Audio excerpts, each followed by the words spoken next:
basically we will just recall the contents and then take doubts as and when we finish a topic. Okay. So let me share screen.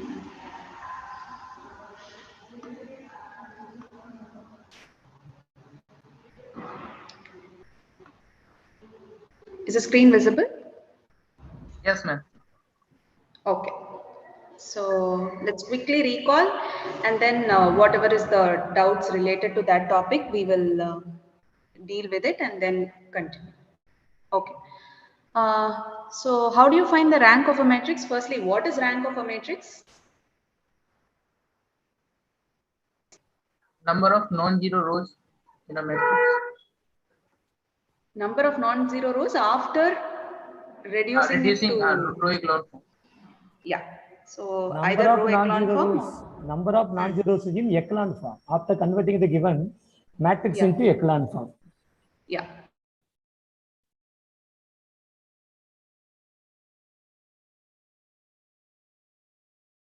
So either in the row echelon form or after reducing it to the echelon form is the rank of a matrix. So yes, it's basically the number of linearly independent. Yeah.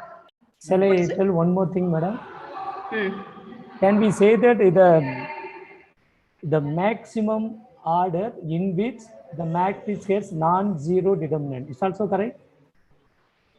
The maximum order of the matrix, maximum order of the matrix in which the determinant is not equal to 0. Suppose it's a 5 by 5 matrix. You take the sub matrix, right? Yeah, correct. If 3 by 3 matrix not equal to 0, that is also rank of the matrix. We can say that like that because the definition of the rank of the matrix is always lesser than or equal to m comma n. Yeah. M comma m is the number of rows. We can say that anything. We have number of rows, number of columns. So in this manner, we can say that the rank of the matrix is either one of the way. Is correct? Yes. So that's what is the minor, right? Determinant of a submatrix will be some minor, right? Yeah, this is also correct, madam. This way is also the correct. Yeah, right. So basically, it is the number of linearly independent columns in that matrix. That's it. So rank has all these meanings, and then you know how to find the rank. Week 5 discussion. What is it? Is this the discussion for week 5? I mean, the rank and null space. No, week 5 starts with null space. I just wanted to start with rank because there is a relationship between rank and nullity, right? Yeah. Okay. Excuse me, ma'am. Yes. Ma'am, your voice is echoing. Yeah, it's not very clear. Some background noise is there.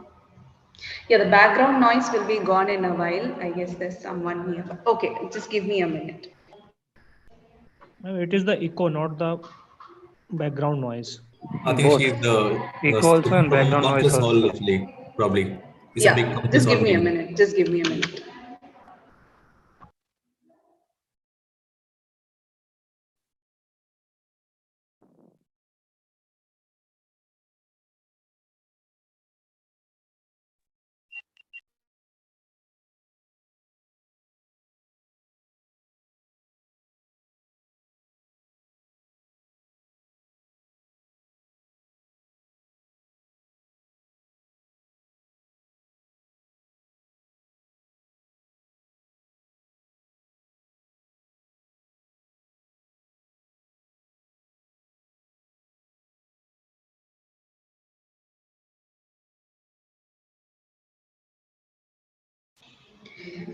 Is it any better now?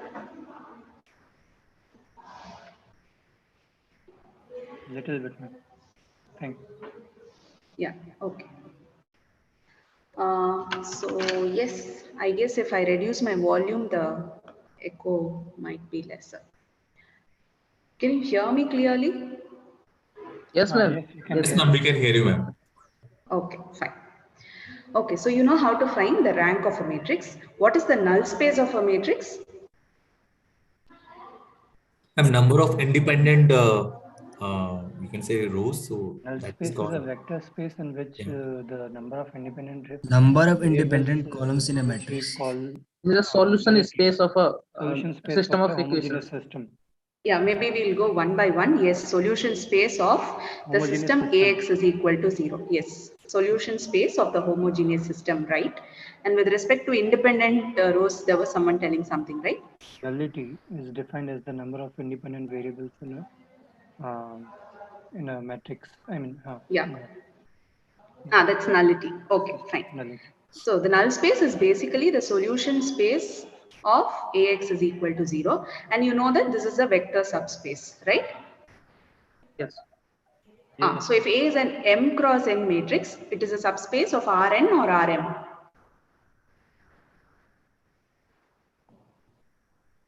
Rn.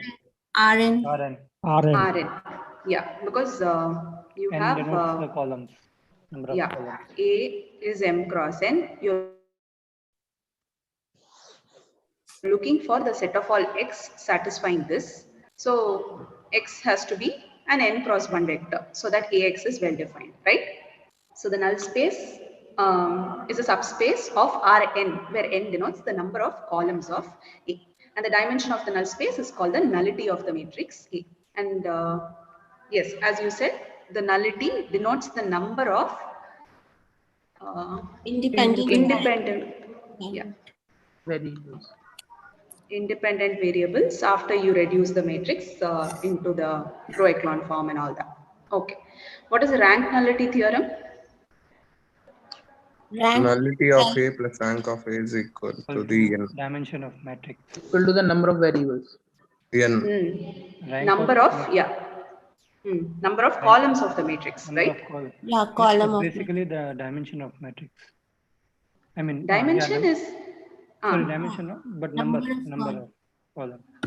Yeah, number of columns. So the rank nullity theorem says that. Yeah. So the rank of a matrix denotes the number of dependent variables, right? Yeah. And the nullity denotes the number of independent variables. So if you add both of them, you should get the total number of variables, which is nothing but the number of columns of the matrix. Okay, so let's quickly do one problem. Here is a matrix A of order 3 cross 3. How will you find the null space of this matrix? Row reduce the matrix. But here it won't work. You think? Reduce echelon form. Is this already in reduced echelon form? Already. No. No, ma'am. Yes. No. No. No, ma'am. Adding No, those two it is will already in the echelon. And we can do one more round. Yeah. So what will you do? R2 plus R1. R2 plus R1. Only one will be left now. Okay. R2 plus. Yeah. So now this is in fact, reduced row echelon form, right? RREF. No, R1 plus R2. We should have one in the first A11, right? What? No, it's clear now. Yeah. No, the first non-zero entry in any row should be 1. That's it. So we can bring it to the first column. Like for example, do R1 plus if you want, you can interchange. That is not a problem. Okay. Here is only one, then it doesn't matter. But it will have implication for the variables, right?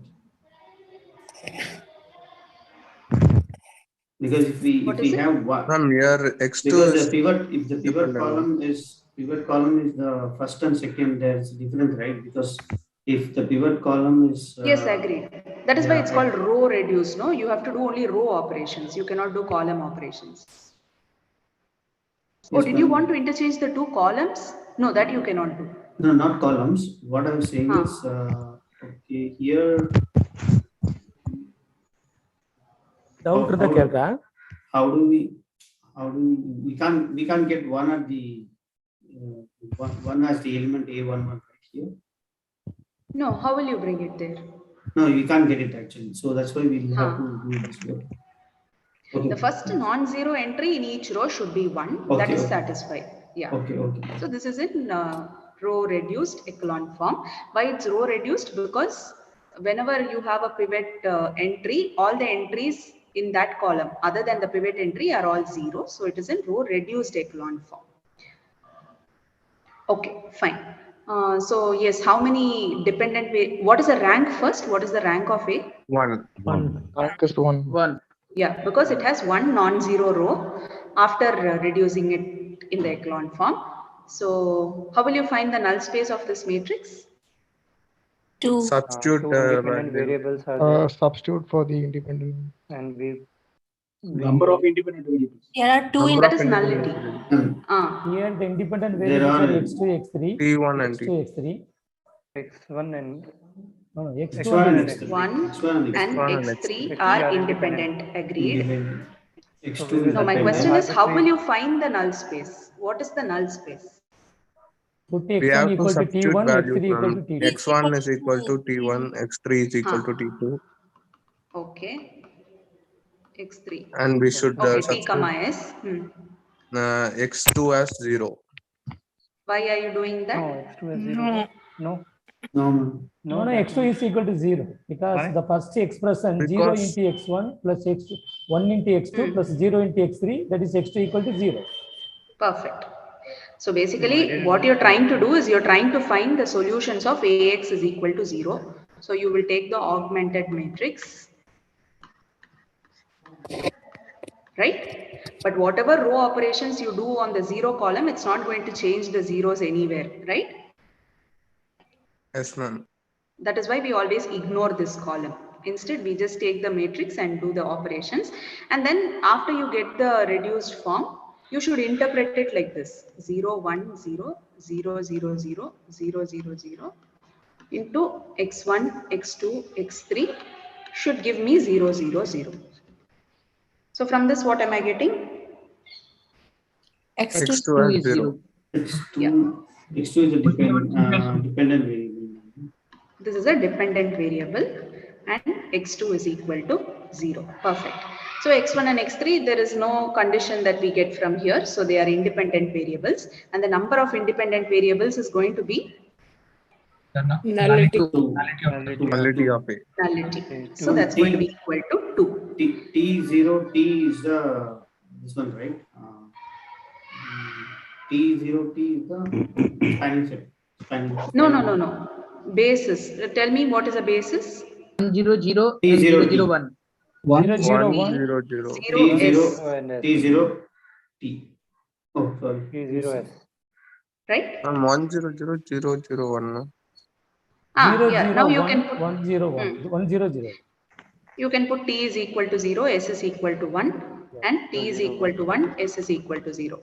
So you will get 1, 0, 0, 0, 0, 1. So the dimension of the null space is 2, right? 2. Yes, ma'am. Yes. These two are linearly independent vectors and this spans the null space. So we have dimension of the null space is equal to the number of independent variables equal to the nullity of the matrix 2. And since I already know the rank of the matrix, I could have directly told nullity is 2, right? Yes. Yes. Yes, ma'am. Because rank plus Nullity theorem. Nullity is equal to column. 3.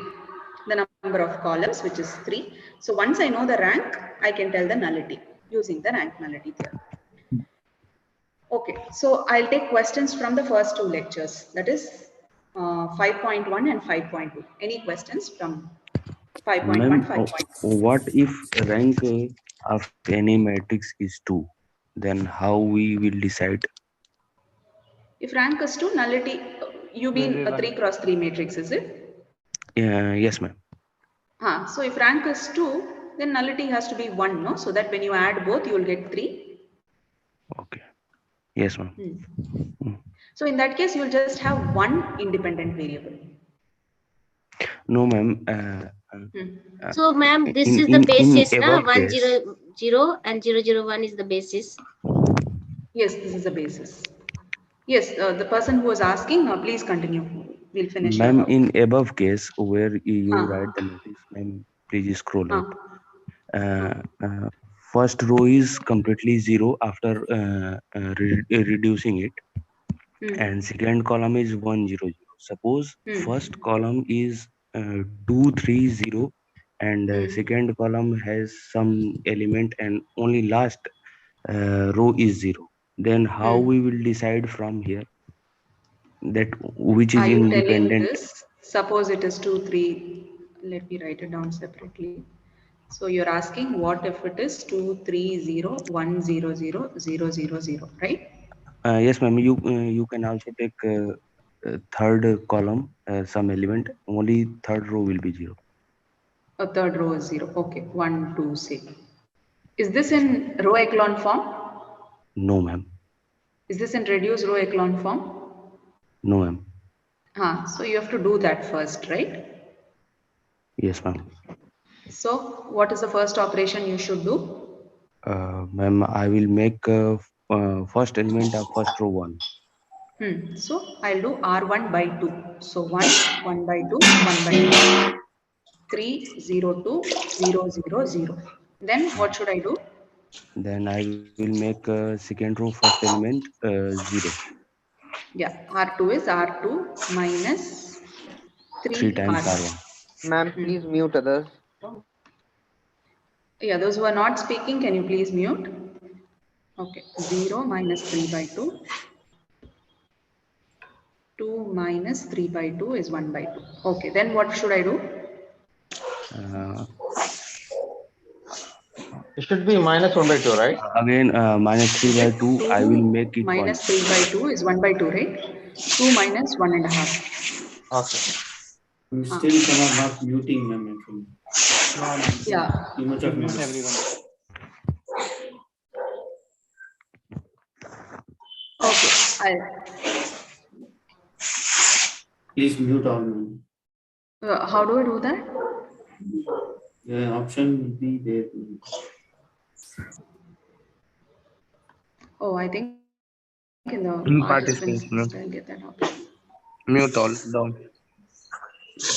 Mute all, mute all.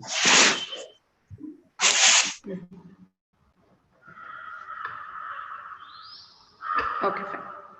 Yeah, so now what should I do is I should make this entry 1. So I'll multiply R2 with minus 2 by 3. So I'll get 1, 1 by 2, 1 by 2, 0, 1, minus 1 by 3. Is this in row echelon form? Only the person who asked the doubt, please unmute and answer. Still not, ma'am. Wait, this is in row echelon form, no? Not row reduced, but row echelon form, right? Yes, ma'am. If I want to make row reduced, then I have to make this entry 0. Yes. Right? So what is the rank here? Rank is 2, ma'am. Yeah, because there is only 1 0 row. That is, there are 2 non-zero rows, so rank is 2. What will the nullity be? Ma'am, from here I can say nullity is 1. Why? Ma'am, because by rank nullity theorem, rank and nullity should be equal to number of columns. Okay, fine. So, Ma'am, my doubt is from seeing this, we come to this row reduced echelon form, row echelon form, and after on looking this, how can we say that? Yeah, we go from rank nullity theorem. Okay, which are the columns which have the pivot entries? Okay. Ma'am, This first, is a pivot entry. First column. And this is also a pivot entry, right? Yes, ma'am. So this column and this column has pivot entries. So are these dependent variables or independent variables?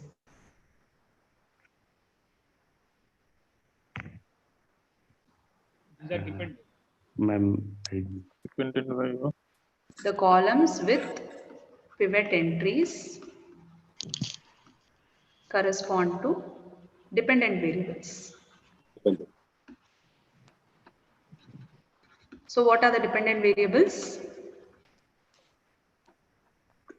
Column 3 will be dependent, which do not have any pivot entry. It will be independent. Column 3 will be independent, but dependent x1, x2.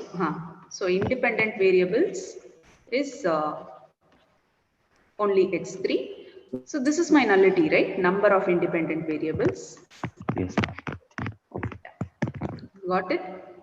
Yes, ma'am. How will you find the basis for the null space? Ma'am, I will take independent variable, any random, say x3 equal to t, and I will and I will write x1 and x2 in terms of x3. How will you do that from the matrix, from the reduced matrix? Ma'am, I will take x1, x2, x3 column vector, and then I will, ma'am, after multiplication and equating equal to 0. Yeah, I'm trying to find out the solution of Ax is equal to 0. So what will I get? x1 plus x2 by 2 plus x3 by 2 is equal to 0. x2 plus minus 1 by 3 x3 is equal to 0. So I know x3 is equal to t. From here I know what is x2, right? Yes, ma'am. T by 3. And once I know x2 and x3, I can find out x1, right? Minus x2 by 2 minus x3 by 2. So whatever I solve and get for this, that is my x1, right? Yes, ma'am. Ma'am, what you So do what will in be the second basis? line? What you do in second line, ma'am? After writing x1 Here. plus. Yes, ma'am. I know x3, right? x3 is equal to t. So I'm finding x2. Okay. Yes, in terms of x3. And what is my basis for null space? Ma'am, it will be x1, I will write minus t by 6 minus t by 2 for Whatever x1. is that answer. Yeah. And for x2, what I get is t by 3 and x3 is itself t. Yeah. So the null space is this, such that t belongs to R. How will I find a basis? Now I will put t equal to 1. That's all. Done. Minus 1 by 6 minus 1 by 2. When I simplify this, whatever I get, 1 by 3, 1. Can you give me another basis? Yes, ma'am, by changing t. No, ma'am, there will be no other basis. Any multiple infinite basis. I can put t is equal to 2, no? I'll get another basis. Yes.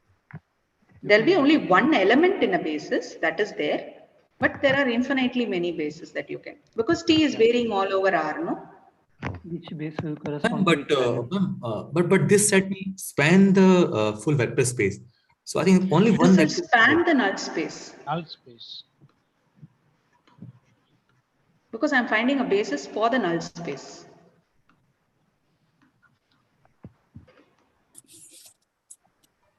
Was that the question? Can this null space, this basis form any vector, so any matrix? Can this written be in form of any matrix to represent the null space? No. What you want to write this vector as a matrix? Is that a confusion? No. Why will you write it as a matrix? Why do you want to write it as a matrix? To represent the null space, complete vector space. This is just No, a that point. is this representation, right? This is just a point. If I want to represent the entire null space, then this is how I write it. This is nothing but span of this vector. The null space is nothing but span of this vector. Basically, ma'am, when we talk about dimensions, we have been given 6 or 7 such sets, basically, which comprises of null space. Basically, I think the people are saying in that direction. That do we have more such matrices? I mean, like which satisfies this condition that okay, these are also null space.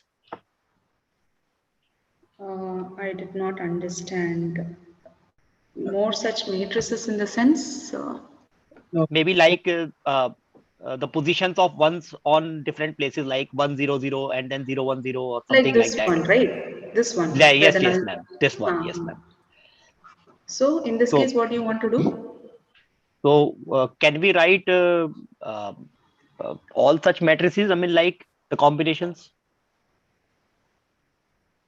I did not understand why matrix. Nullity is one only, so you cannot write this form. Okay, okay, okay. Nullity is 1. Okay. Ma'am, I have a doubt here. When you're showing that in the lecture, I didn't get this TOS, actually T0S, because the independent variables being x1 and x3.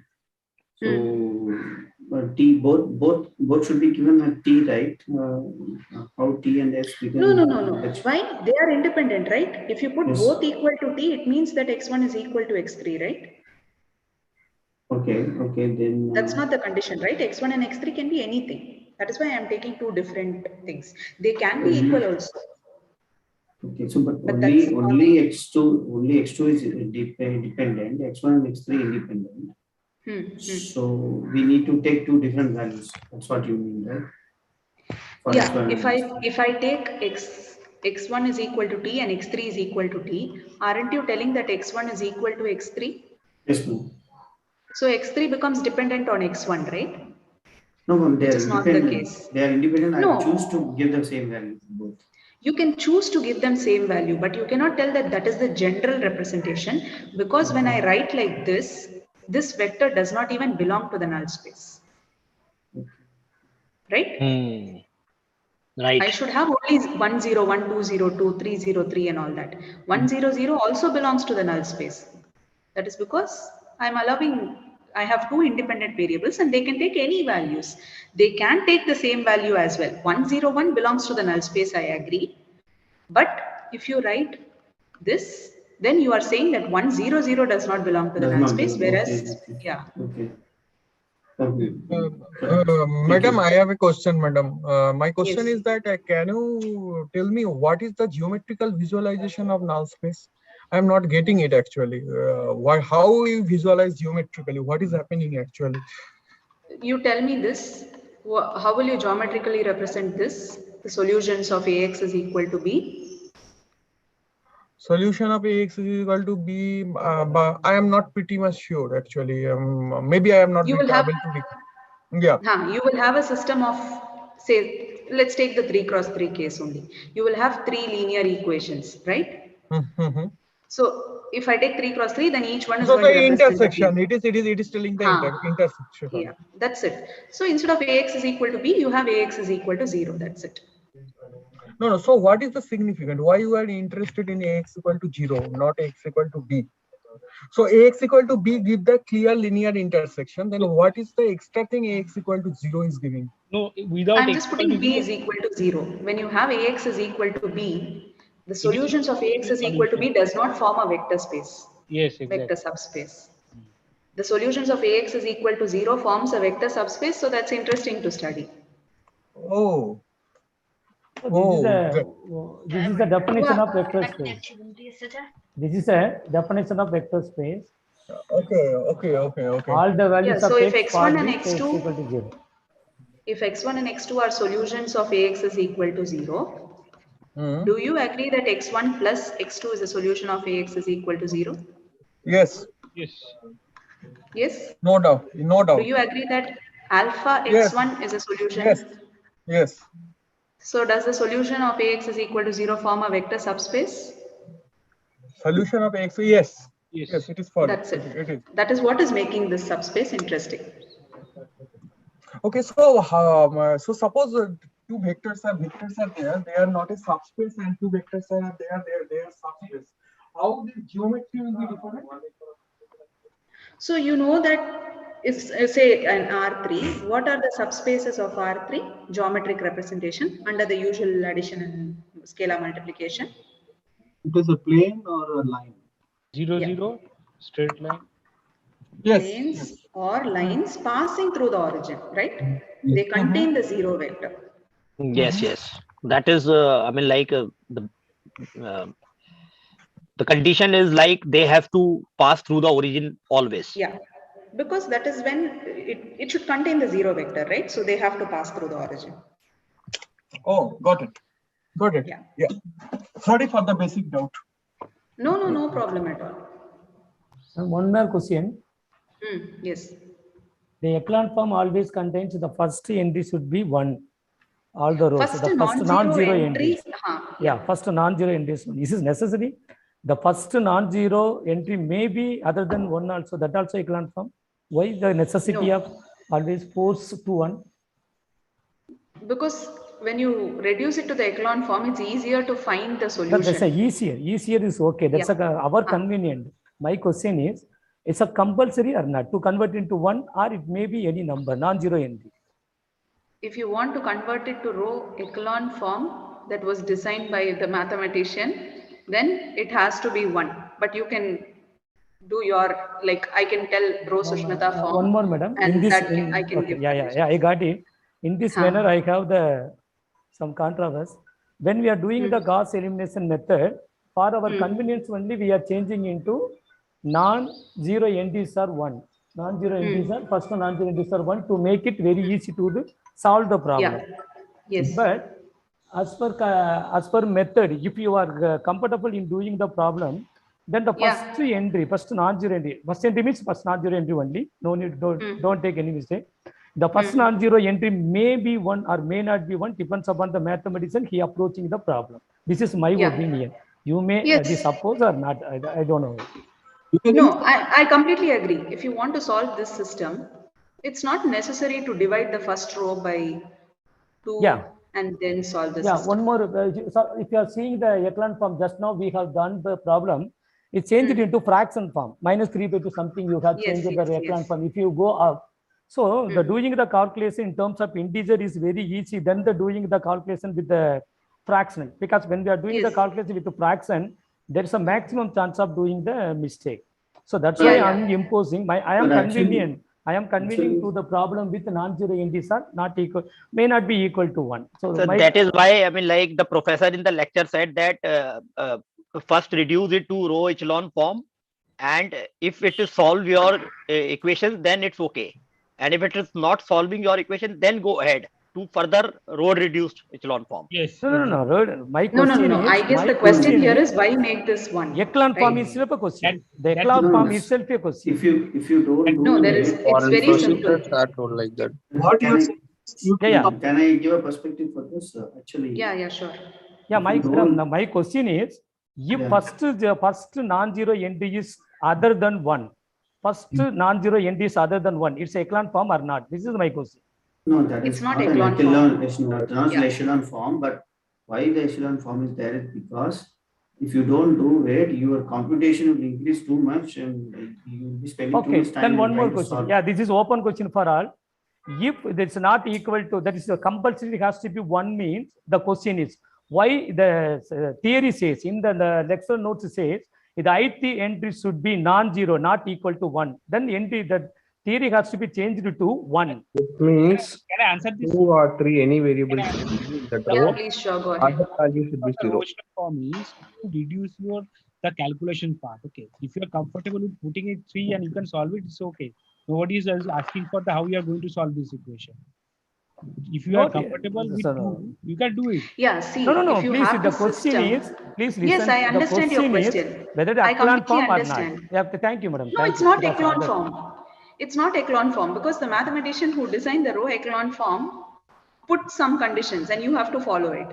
That's what I said. No, you can call it row Sushmita form. Yes, madam. Whatever you are telling is right, madam. Now my question is, why the theory is not imposing that one? The ith entry, just now we have told, the ith entry has to be 1. That means the theory has to be changed to the i3 has to be 1 other than non-zero. Please go the theory, then if you have lecture notes and PPT. No, I think like if in a row, if the ith value is any value. Yeah, correct. That's what theory also says. Any number, there is no any indication this should be 1. If it should be 1, the theory has to be modified in our lecture notes. So that is your choice. Yeah, okay, we'll look into it. If it says that it has to be, see, I completely agree that just being non-zero is enough. There are multiple ways of, when you have a system of equations, you can choose the easiest way for you to solve the system. It is not necessary that you have to follow. My final answer, madam, my final suggestion, in my opinion, in echelon form, the first non-zero entry need not be 1. This is my opinion. So we can consult with the next class rather than the other class, madam. No problem. We will go a bit for the next class, madam. No problem. Next is some, madam. I have a doubt. Can I ask one doubt? Ma'am, I also have a doubt, sir. Yes. Ma'am, go ahead. Ma'am, it has been some activity questions, ma'am. If it's 5.1 and 5.2, we'll go ahead now. It's a general doubt, ma'am. I think that is the point. My doubt is, ma'am, that when we go for a simple equation like ax plus by equal to 0, and we transfer into a matrix form, like you have a two equation ax plus by, and another equation can be similar one. We can transfer it to your matrix form a1 b1 a2 b2. Okay, that is a this is a coefficient matrix, and this is a variables. Okay, for when in the case of when you try to represent vector matrix. Okay. What is vector matrix? This one. Matrix, I think suppose there's some questions are there, like suppose S is a span of two set of vectors in matrix form. Like suppose this? Yes. This is a different vector space. Yes, my point is, ma'am, if we want to represent these vectors in this kind of linear equation, can we go do it? Yes. How you are basically doing that only, right? So suppose I want to find this. So if I want to do it like yes. I'll write it as x of 1 0 0 0 plus y of 0 1 0 0. Right. I'm looking at this, right? X y 0 0. No. I'm looking at You're making it very simple, ma'am. I think if you put all the values in 1, 2, 3, 4, I think suppose it's become your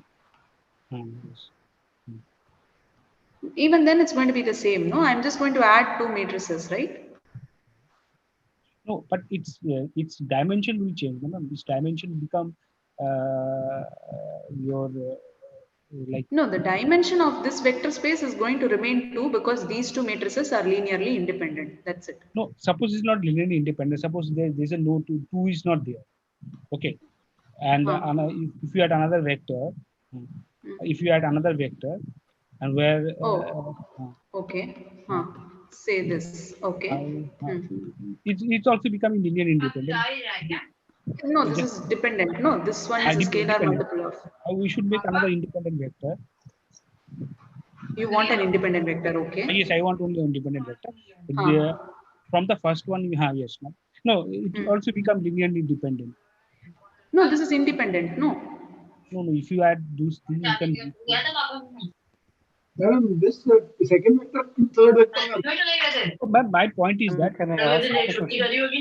Yes, please. My point is that from the first vector, it's a xy vector we are representing in its xy vectors coefficient matrix. First one, that the 1 0. Oh, here, okay. And second one also same thing.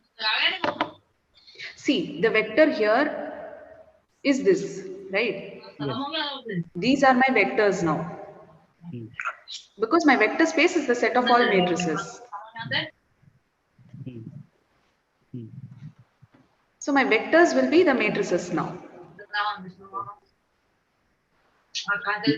In this case, the second basis vector, third basis vector, is it okay?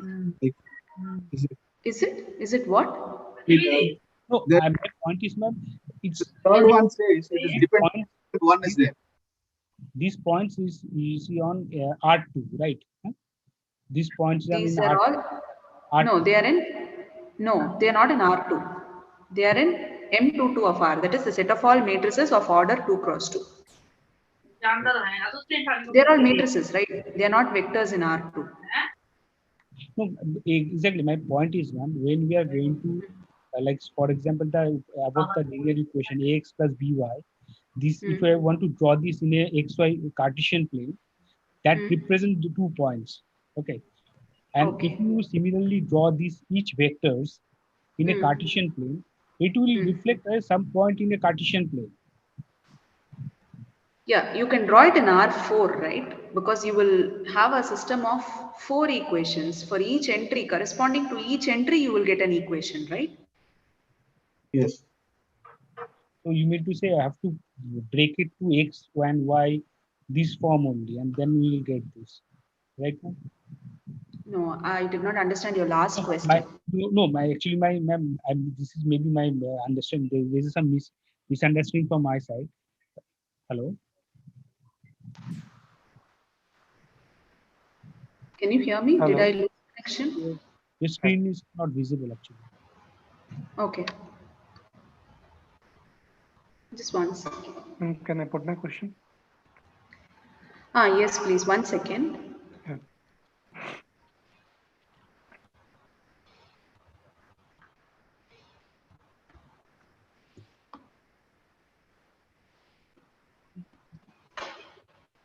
Yes, please.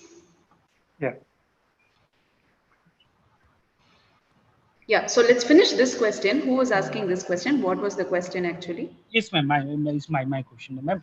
My point is, ma'am, when we draw this kind of linear equation, ax plus by equal to 0, ax equal to b2, this is, you can easily draw it in a Cartesian plane and a xy plane. Okay, that become very easy to understand, that we can draw and we can infer from there. But when this span is coming from 2 cross 2 matrices, this is also this ax and by also a 2 cross 2 matrix. So, ma'am. Okay. Okay. And but that's the coefficient matrix. No, that's different. No, it's the coefficient matrix here. Yes, but that can be also represented in your vector, in terms of vectors also. No? If you can like x a1, if you suppose you want to draw this in your this form, your matrix form, that become a0, a1 0, a2 0, right, ma'am? In this form, a1 0, a2, a1 plus. Okay, you mean to say this way: a1 1 0 3 4 plus yes. So from here itself, I will get 3 equations, right? Yes. 4 equations. If I want to say this is equal to 0, then I'll have a1 is equal to 0, 0 plus b1 plus 2c1 is equal to 0. Like that, corresponding to each entry, I'm going to get a set of 1 equation, right? Yes. So was that your question? My understanding is that, ma'am, we can easily find that in, for example, that first equation, it's a xy plane. So obviously xy plane, the dimension is not more than 2. Okay, so dimension I'm getting 2. But when in the case of spanning, if 1 0 3 4, though it's a vector, we are representing in a vector form, but dimension is becoming more like it's becoming your 4 dimension, like 4. Yeah, you're getting 4 equations in 2 variables, or 2 or 3 variables, a1, b1, c1. So that is why, like, that I cannot visualize this from where we are getting it. Actually, that is a You will problem. have 4 lines, that's it. They may intersect, they may not intersect. Okay. Ma'am, can I put my question? Yes. Ma'am, it's from activity question 5.2, question number 7. Okay, activity 5.2, question 7. Okay.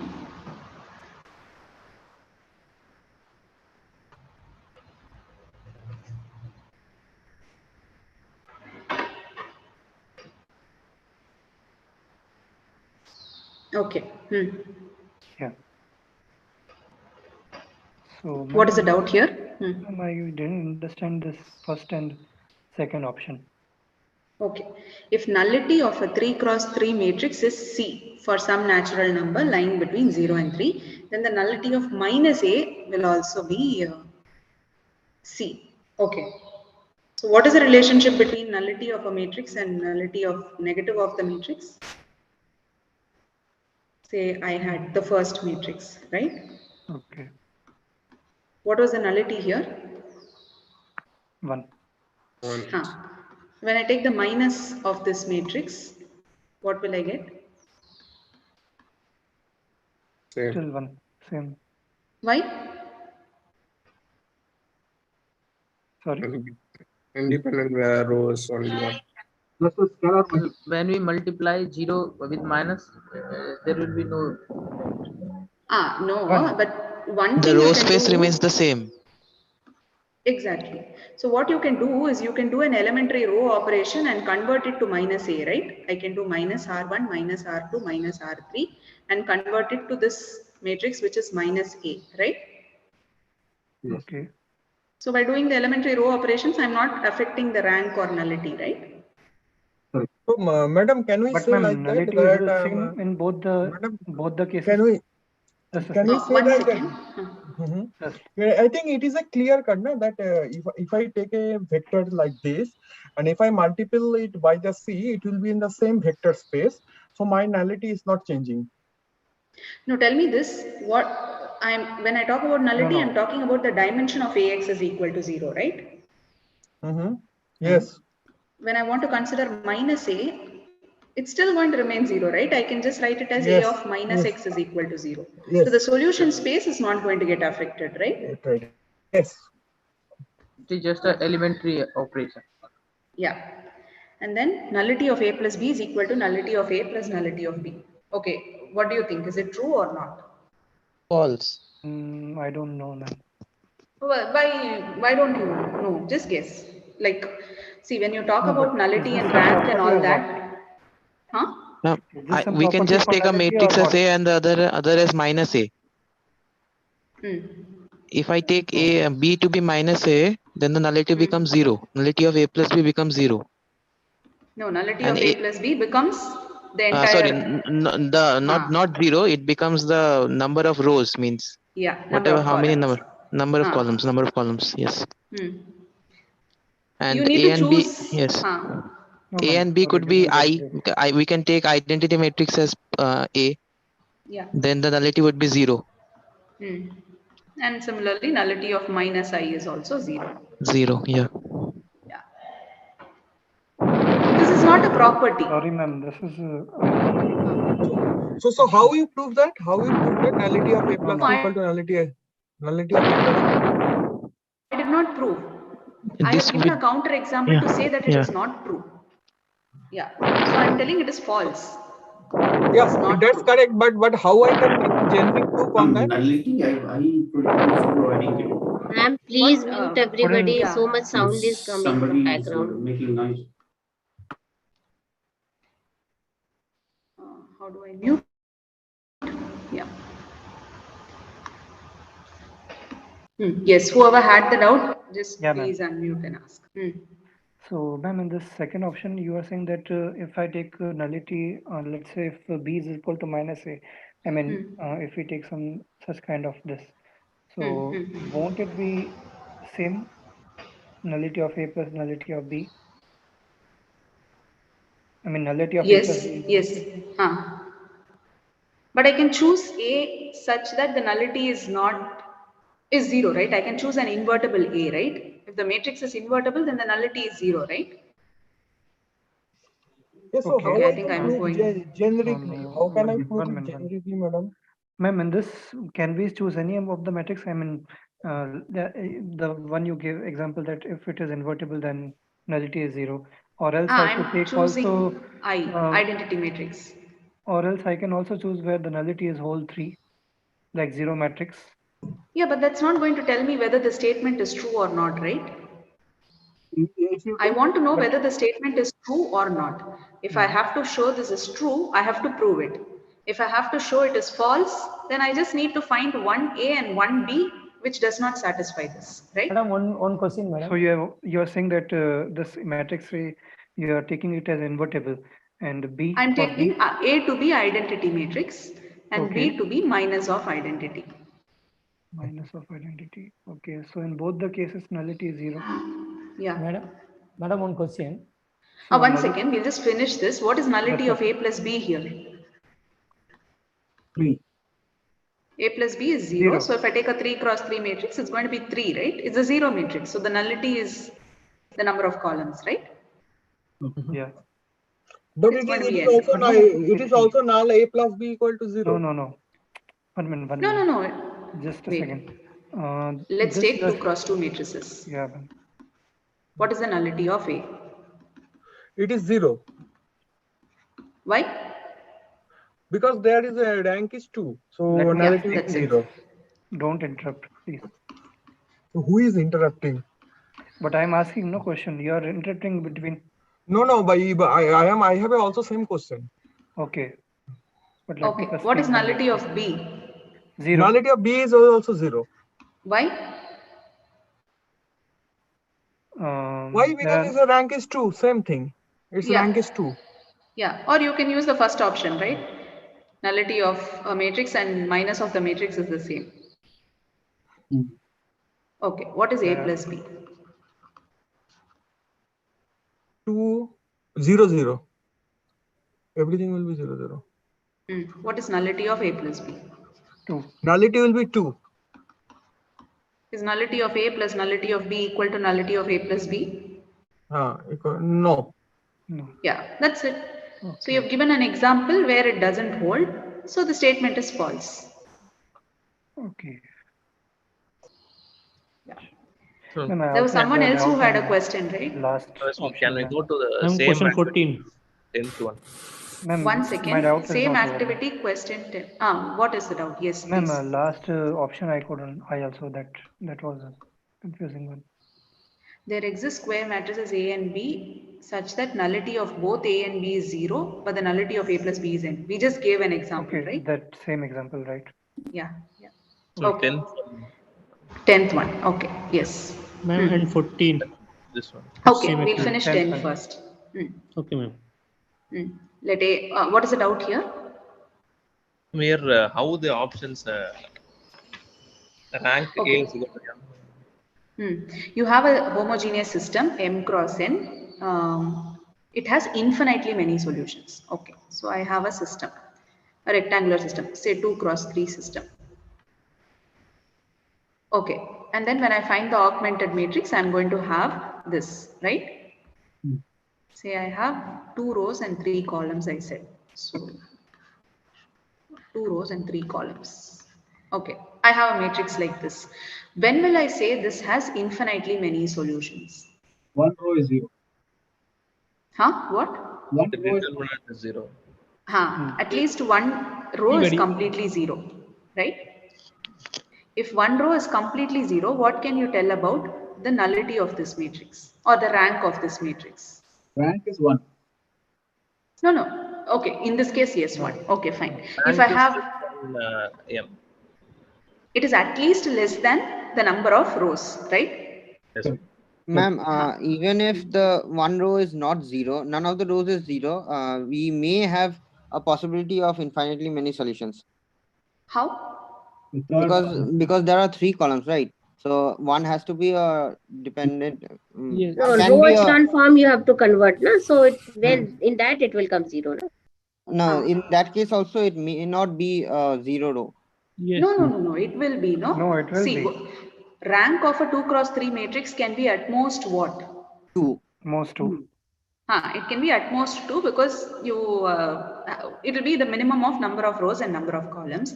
So once you reduce it to the row echelon form, if you don't have any 0 rows, then you're going to have a unique solution, right?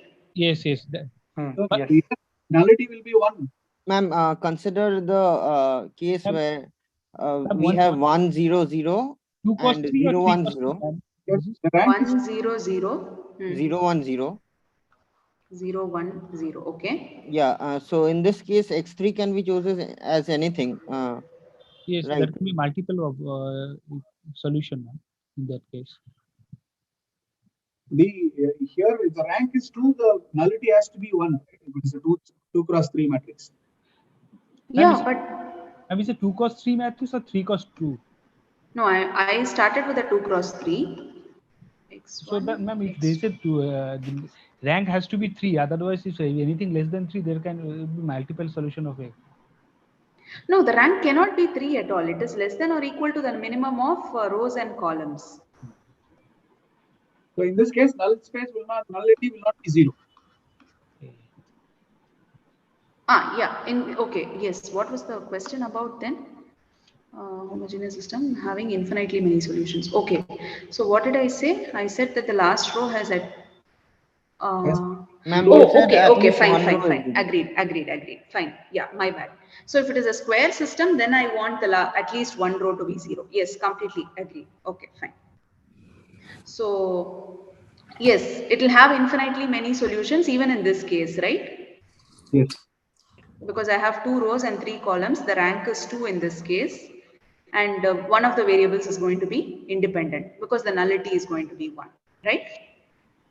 Yeah. Yes. So in a rectangular system, so this is first case, right? Rank of A is equal to M, where M is less than N. The number of rows is less than N. Yes. What about the second case? Second is not true. Can the rank be equal to M if M is greater than N? No, ma'am. No. No, it No, cannot right? be. Yeah, so this case is not, this is right, okay. What about this one? Rank of A is equal to M, M is equal to N. This is also wrong. This is wrong, It why? can be. It can No, be. it not always, because It can be. It can be. It It's is possible. not always. Not If always. it is never possible, means it's never possible. If the rank of A is equal to M, if it is a square matrix and the rank is M, it's going to be an invertible matrix, right? So it's going to Yes. have a unique solution. Ax is equal to 0 will have only 0 as the solution. So this Yes. is never going to Oh, happen. oh no, it cannot be. So Yeah. there are infinitely many solutions. What about nullity of A is equal to N? Yes, it can be. Yeah. In case When of the a zero nullity is matrix. greater than or equal to 1, I'm going to have infinitely many solutions, right? Yeah, yeah. What about nullity of A not equal to 0? Yes, it can be. That is Same, right? Because if the nullity is non-zero, then it has infinitely many solutions, right? So why nullity A is Ma'am, equal to N? nullity of A. It can be n, right? Like, what is the problem? If nullity is n, rank is going to be 0, right? It will be the 0 matrix. Yes. Okay, understood. Okay. Then we had 14 or 15. Which one was it? 14. 14.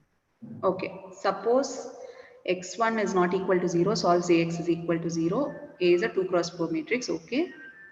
What is the minimum number of elements in a linearly independent null subset of a null space that spans Ax is equal to 0? Okay. Aren't we basically looking for what?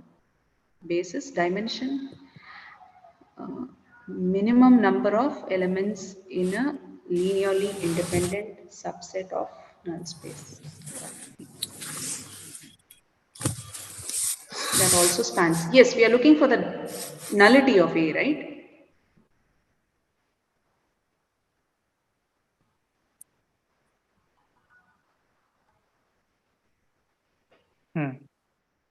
Yes, right? Null space.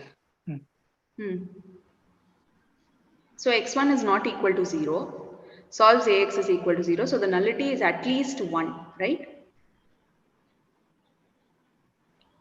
Yes, ma'am. Yeah, and Three independence variable can be there at most, and at least. Ma'am, how nullity is 1? At least 1? because Ax is equal to 0 has a non-zero solution. So that set will span, that set will be a linearly independent subset of, see, I have Ax1 is equal to 0, x1 is not equal to 0. Okay. So this is a subset of the null space of A, right? Null space of A. Yes.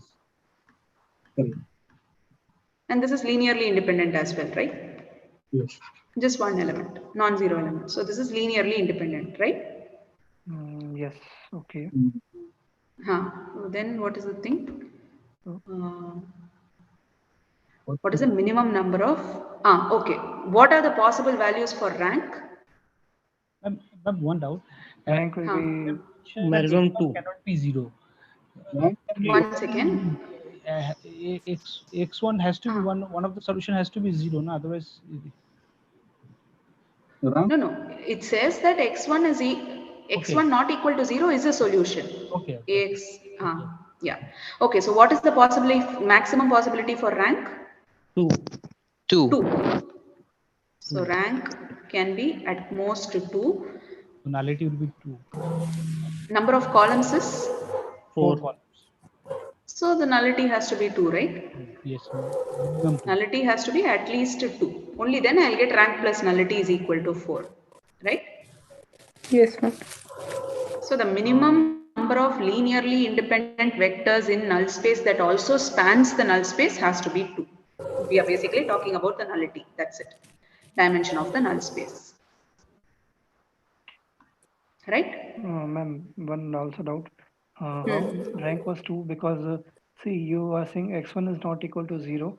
No, I didn't say rank is equal to 2. I said rank can be at most 2. At most 2. Yeah, that is my question. How it was 2? Because you are saying x1 is not equal to 0.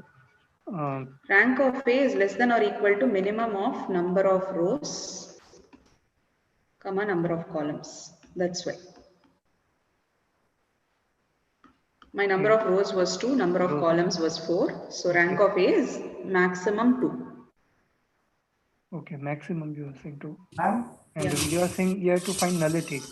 Because, okay. So nullity can be 2 or more, right? Yeah, because rank can be 1 also. Rank can be 0 also. When I add both, I should get 4, right? Yes. Okay. But we are looking at the minimum number that it should be. That is 2. Minimum. Okay. Ma'am, we are not using the information given x1 is not equal to 0. No, in that case, rank is anyway less than or equal to 2. Nullity is anyway greater than or equal to 2. Yeah. So we are not using the information given x1 is not equal to 0. Yeah.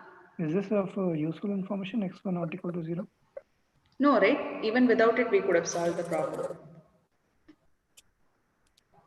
If it were 2 by 2 matrix, then the information. Then it would have, Then it would have been 0.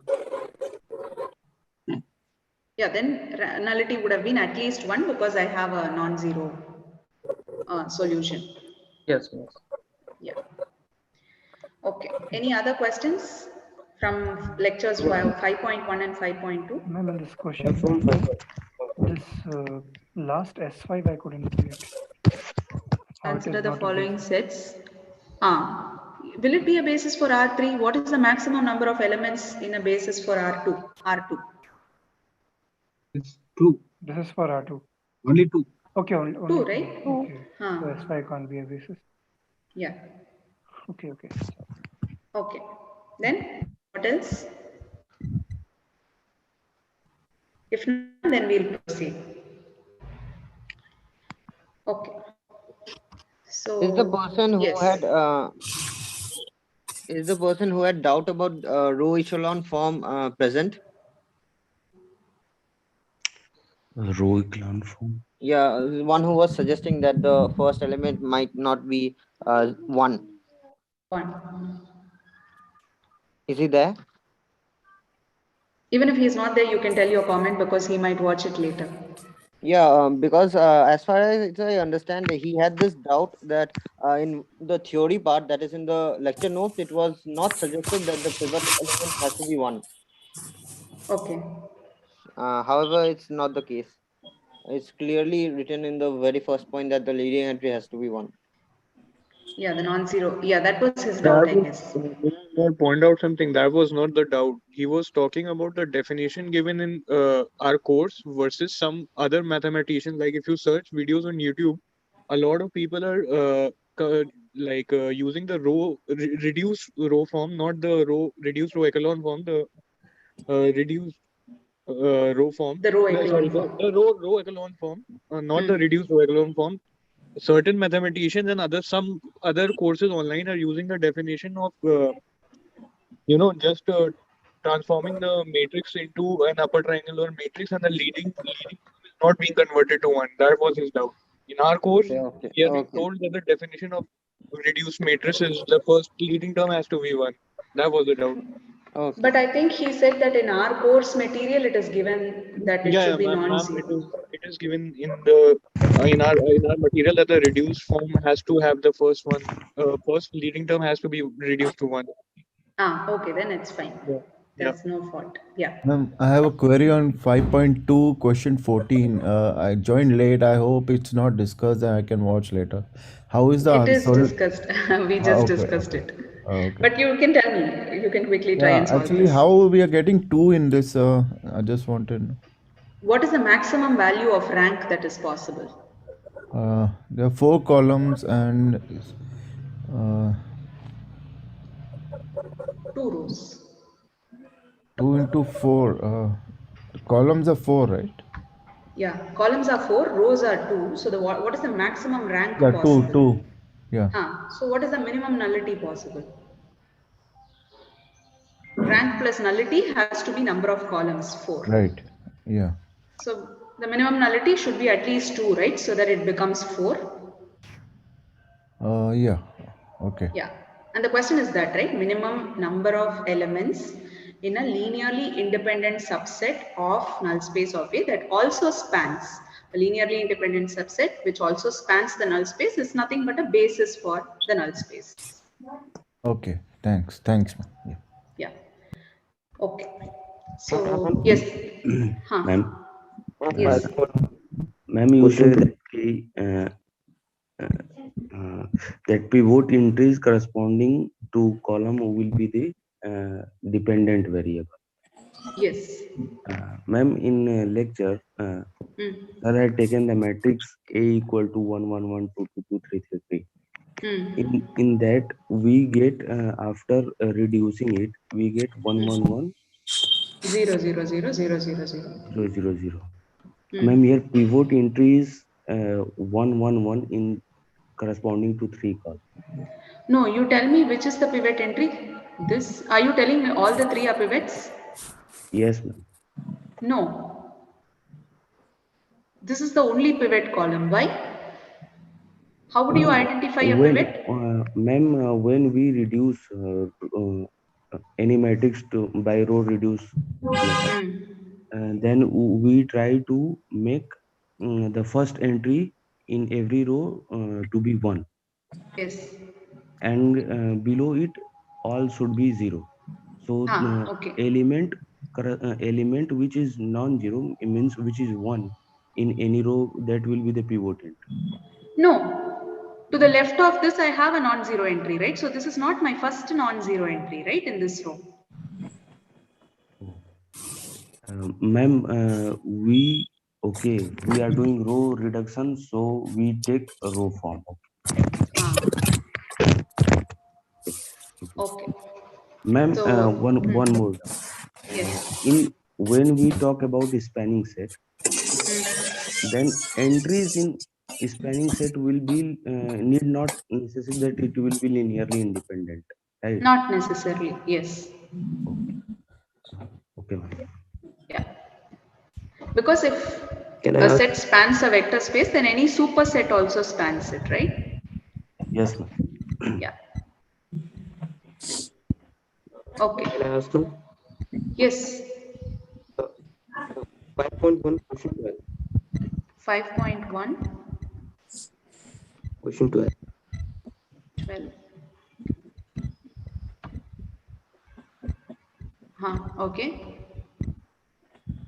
Ma'am, I solved it by changing it into linear equations. So the both lines were parallel, so the number of solution was 0. Okay. But how to solve it by reduction? Okay. 1, 4, 2, 8, 1, 0. You do Gaussian elimination, right? Yes. So I'll do 1, 2, 1, 4 minus 4, 8 minus 2, 0 minus 4, minus 4. So no solution, right? Okay, that's it. Yeah. How did we define? What is rank of? Okay. Yeah, rank of A is 1, but what is rank of this entire augmented matrix AB?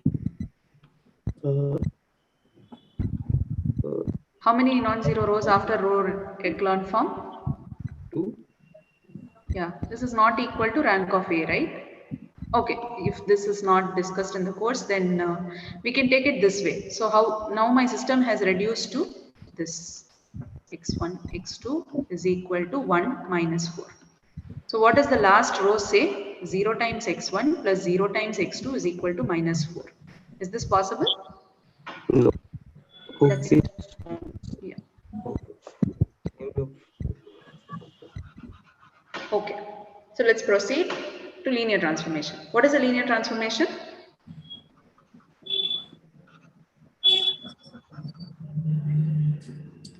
Can someone quickly tell me what a linear transformation is? Ma'am, didn't cover it. Ma'am, it is basically a function which satisfies linearity. Yeah. It is a function between two vector spaces, right? Yes, ma'am. Yeah. And then it satisfies this condition. F of v1 plus v2 is f of v1 plus f of v2. F of c times v1 is equal to c times f of v1. So if these two conditions are satisfied, then you say that f is a linear transformation between the two vector spaces, v and w. The plus that happens here is the addition in v, and the plus that happens here is the addition in w, right? Yes. Yeah, and I can tell that all this, see, f from v to w. So f of v1 plus f of v2 belongs to w. How can I guarantee this?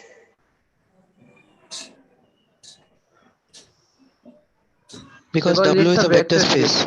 Yeah, exactly. So you have f of v1 plus v2. This should belong to w because I have f of something, right?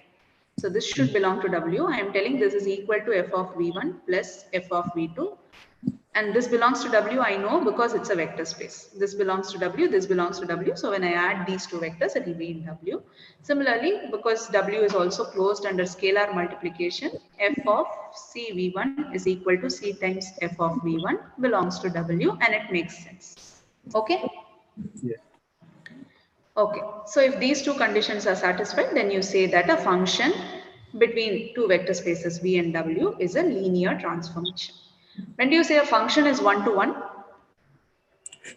When for if each f of v is 0, only when v is 0. No, that is for a linear transformation. In general, for any function. If each domain value should have a single codimension. So yeah. the Unique output. Yeah. So if the images of two vectors are equal, it means that their vectors are equal. They have a unique output, right? Then you say that the map is one-to-one. Yes. So this is one-to-one, right? Yes. So, also, so ma'am, there the kernel should be 0 only. The kernel. Yeah. Yes, that kernel should be 0. This is one-to-one for any normal function. For a linear transformation, you can instead define like this. T of v is equal to 0 implies v is equal to 0. Okay, tell me why we can do this. I am telling T is one-to-one if and only if this happens. Firstly, what is T of 0 if T is a linear transformation? Ma'am, it's 0. 0. Why is it 0? B is 0. Ma'am, from the definition only, from linearity we can derive it. This is a basic trivial solution, ma'am. So I can write it as T of 0 plus 0 is equal to T of 0 plus T of 0. T of 0 plus 0 is T of 0. So I can subtract one T of 0 and then I'll get T of 0 is equal to 0, right? Yes. So this happens only for a linear transformation. If it is a linear transformation, then T of 0 is 0. Now I am telling that for a linear transformation, we needn't check for any V and W. It's enough if we check for a V and 0. How are we going to show this? How did you arrive at? How did I arrive at what? Last. This one. The right side. I want to prove T of 0 is equal to 0. I'm just writing what is T of 0 plus 0. Using linearity, I can write it as T of 0 plus T of 0, right? Correct.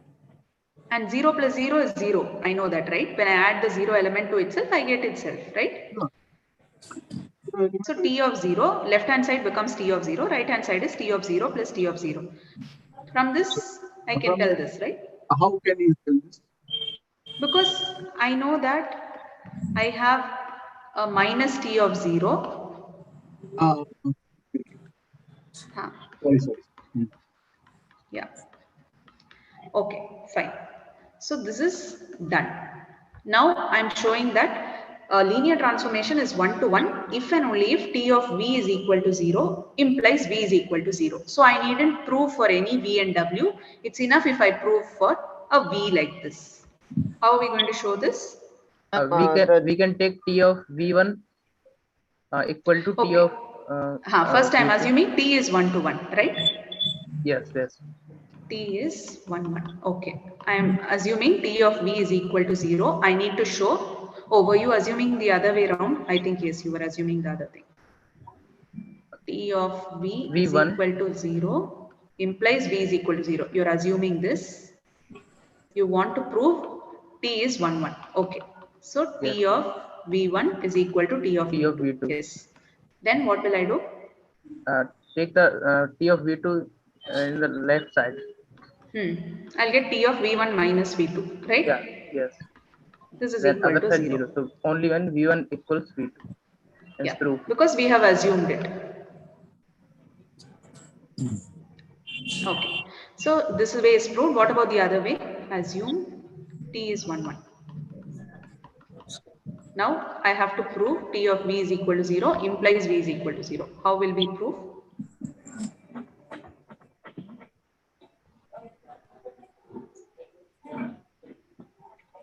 How can I write 0 as? What is the question? Oh, I am trying to prove this. T of V is equal to 0 implies V is equal to 0 if and only if T is 1 to 1 for a linear transformation.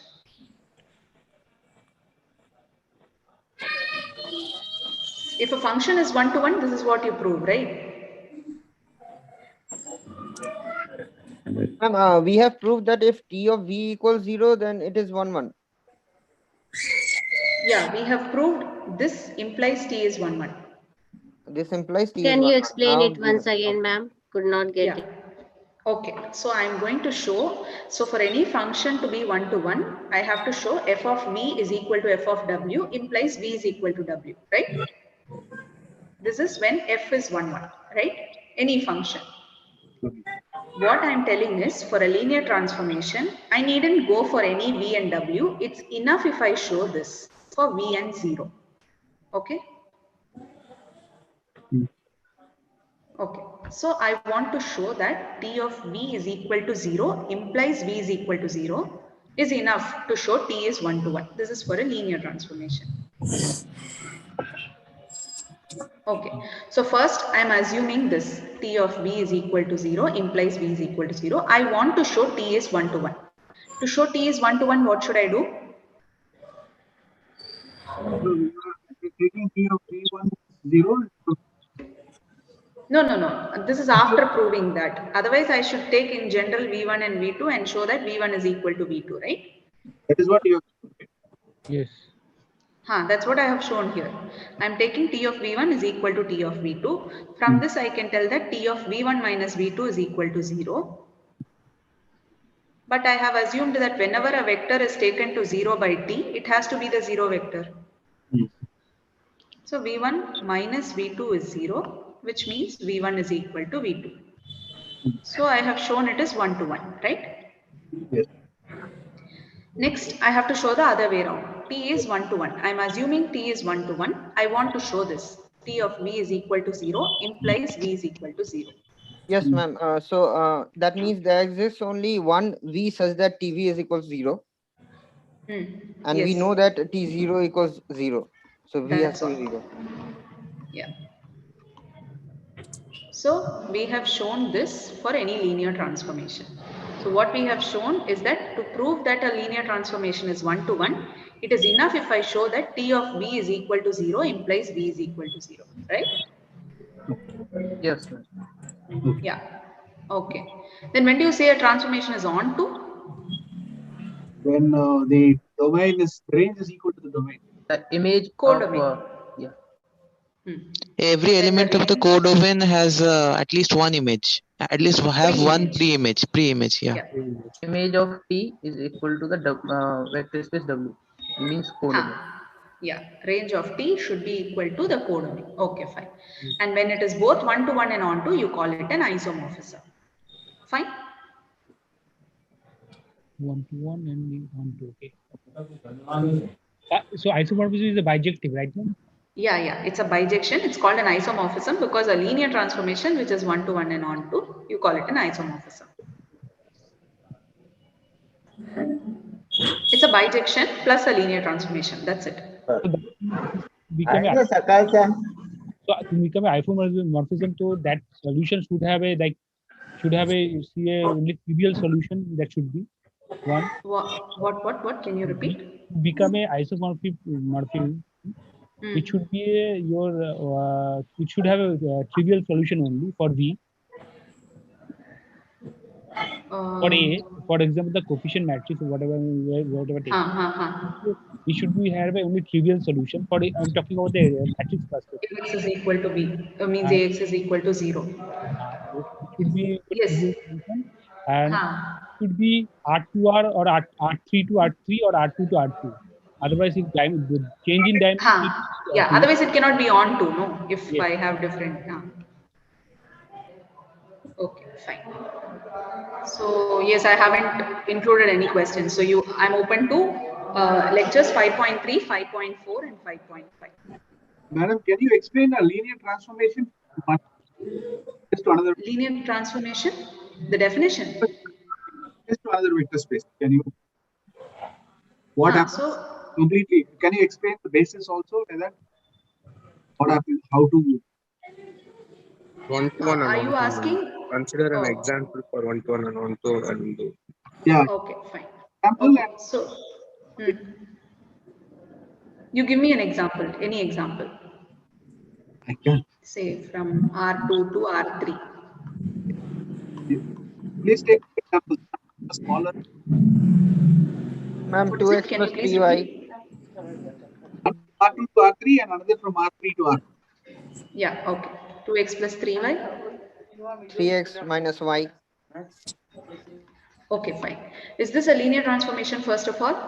R2 to R3. One more R2 to R2. Oh, R3. Okay.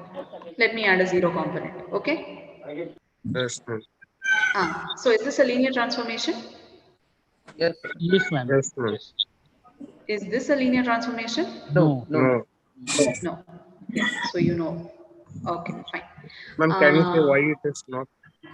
Because you cannot get 0. T of 0 would not be. What is T of 0, 0? 0, 0, 1. 1. Another thing is you can just take two vectors, x1, y1 plus x2, y2. When you add this, you won't get it as equal to T of x1, y1 plus T of x2, y2. This won't happen. Yeah. Okay. So now we want to check whether T is so ma'am, if we 1 to 1. take the third as some x or y form, then it will be okay? Yeah, it will be okay then. Let's take x. Okay, this was for 2x plus 3y, 3y, 3x minus y, comma 1. This was for that. Okay. Now I'm going to check whether T is 1 to 1. Okay, let me take it 0. You'll understand why. T is 1 to 1. 1 to 1. What will happen in this case? How will I check? You have to see whether f of 0. T of 0, 0 is T of x comma y is equal to 0 implies x comma y is equal to 0. This is what I should see, right? Yes, yes. We can solve the system of homogeneous equations. Yeah, that's it. So I think you will get a unique solution. So let me put 0 here. Now what is it?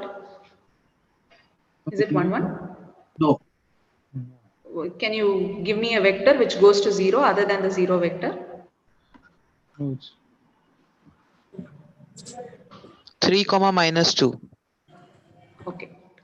T of 3 comma minus 2. This is going to be 6 minus 6. Yes. This goes to 0, 0. So T is not 1, 1. Right? Yes. What about on 2? Can it on 2? No. Why not?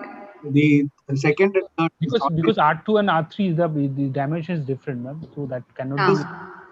Because 0 and 0 are. Yeah. Ma'am, I don't T3 have. comma minus 2 would be 0 comma 0 comma 0. Okay, fine. Yeah. So there is we no. can directly. Ma'am, XY should be 0, 0. What? 3 I did not comma understand. minus 2 is not giving 0 comma 0 comma 0. For the 2 second 3s are coordinate 6 would minus be 6. No, this is my new t. 0 0 is here. I changed the question. Ma'am, what is the question? Here, 2x plus 3y, comma 0, comma 0. This is my map now. Okay, ma'am. Ma'am, how we found out that t of xy is equal to 0 implies that x comma y equal to 0, comma 0. No, this is what I want to prove. Okay. If I want to show t is 1 to 1, I should prove this, right? Yes, ma'am. Yeah. Okay, so there is no pre-image for say 0, comma 1, comma 0. So t is not onto, right? Can it be onto? Can there be a map from R2 to R3 which is onto? No, ma'am. No. No, ma'am. Why? Because Dimension from is R2 we cannot span whole R3. So it can be. It can be. no, it can. Ma'am, couldn't understand that last step. Which one? Onto this one. No pre-image for 0, 1, 0. Why you took that vector? I want to check whether it is onto or not. So if I want to show it is onto, then for every vector here, I need to find a pre-image, right? Yes, ma'am. But whatever vector I take here, the second and third coordinate is going to be 0, right? Yeah. Yes. So this vector is not going to have a pre-image, right? Ma'am, if we have 0, 0, 1, then also there is no pre-image in R2. It's not in R2, no? 0, 0, In 0, R2. it's not in R2. In R2 0 vector is 0, 0. In R3 is 0, 0, 0. This is different. Do you agree to this statement? Yes, ma'am. That's it. That is what it says, right? That 0, 0, 1, 0 does not have a pre-image, right? Ma'am, is it T of mandatory to take that 0, 1, 0 as a only vector for checking No. V? You can take any vector. Take one here. Okay, ma'am. Anything is fine. Yes, I just took this one. Yeah. It's enough if I take one, right, to show it is not onto. Yes, ma'am. Yeah. Okay. Okay. I guess we will stop here. In the sense, I'm not getting into the question that I asked. Why can't it be onto? That we will do when we talk about image and kernel. Okay. Yes, Let's look for some activity question where it is 1 to 1 and onto. Or is there any question from the activity that you want to ask? Ma'am, You can ask activity that. question 5.5. Okay. Which one in that? Question number 5, option C. Okay. Question 5. Okay. Option 3. Okay, we'll go, maybe we'll do all the options because I think it's about 1, 1 on 2. Yeah. Okay, ma'am. Okay. T is a 1-to-1 linear transformation if and only if there does not exist a non-zero V such that TV is 0. Is it right? Wrong, 1 to 1. Wrong, ma'am. No, it says there does not exist. Then it is true. Yeah. True. Okay. If T from R2 to R2 is a surjective linear transformation, then it cannot be injective. Wrong, ma'am. No. No, ma'am. It can be. Wrong. The kernel How can it be? Because, If it's isomorphism. Yeah, just take identity map, no? It's surjective as well as injective. Okay. If surjective means onto, injective means 1, 1. Okay. Third one. If T from R to R is a linear transformation which is not injective, then T must be 0. That is T of V is equal to 0 for all V in R. Okay. How are we going to do this? Second option is incorrect, I think. Ma'am, I have a doubt. Ma'am, in R2 to Y, it cannot be. It cannot be. Okay, sorry. Yes. It can be. It can be. It can be injective. Yeah. So what about the third option?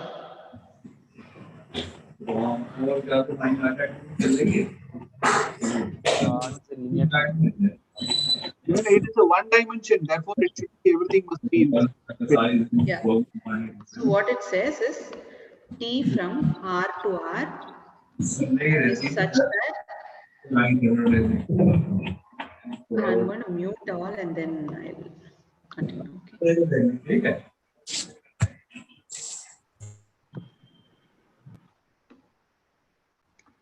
Yeah, so T from R to R is such that T of V is equal to 0 for some V not equal to 0. Oh, what was it given? What No, was ma'am. No, ma'am. It's given It's a that T is not not injective. not 1, then T of V should be 0 for all V. 1. Yes, that's it. The right T is not 1. Okay.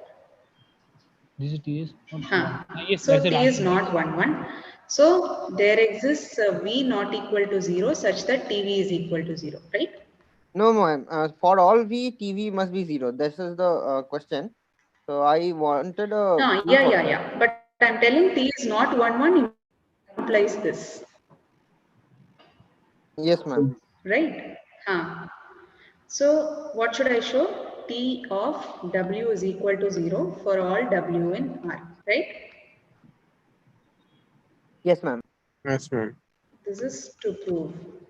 How am I going to do this?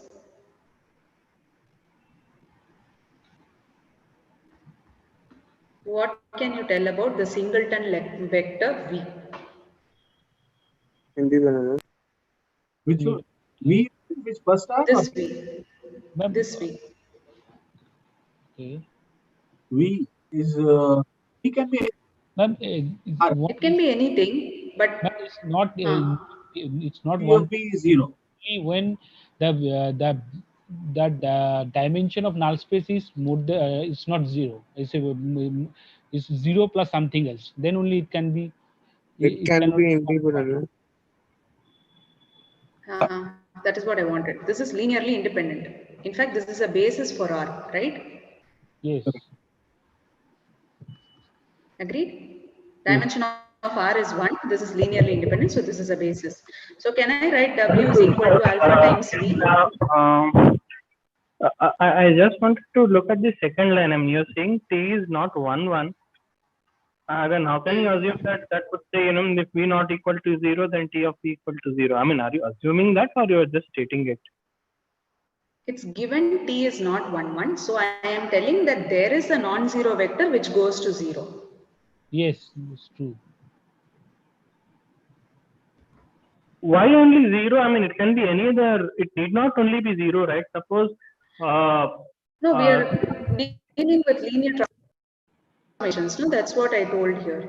When we are dealing with linear transformations, this is enough for me. Right? So even for linear transformation, I mean, okay. See, even though we are using this property, but it will not be 0, right? Suppose say if f of say if one of the v1 say if v1 not equal to v2, but still f of v1 or is equal to f of v2. For I mean f of v1 need not be equal to 0. So even that could be the case. In that case also T1 need the linear transformation need not be won't be injective, right? Now you tell me how many elements will be there in a vector space V, non-zero vector space V. How many elements will be there? The independent free variables. The number of free variables. No. I'm asking how many elements will be there. Let's take R. How many elements are there in R? Which is non-zero. It is infinity. Infinitely many elements, right? Correct. So similarly, in a vector space, can I tell there will be infinitely many elements, non-zero vector space? Yes. Because if V is there, then alpha V is there. Alpha varies over all R. So there are infinitely many elements. So why deal with so many elements when I have the nice zero element, right? Okay. This simplifies a lot of things, right? Yeah. So that's why we are taking 0. That's all. Yeah. It's enough to prove only for 0. And we have already proved that this is equivalent to the map being 1, 1. So if we prove that 0 for a 0, there exists only one f of 0, then we need not prove any other number. We can take that all other numbers will not have will also have It's still not clear to me actually. Do you agree that T is 1 to 1 if and only if T of V is equal to 0 implies V is equal to 0? The proof that you've done. Do you agree Yes, this? that part I agree. You agree to this. So what is the problem now? If I want to show it is 1 to 1, I should show, it's enough if I show this, right? Because it's equivalent to showing 1 to 1. T of V is equal to 0 implies V is equal to 0. That is 0 is the only element which goes to 0, right? That's what this says, right?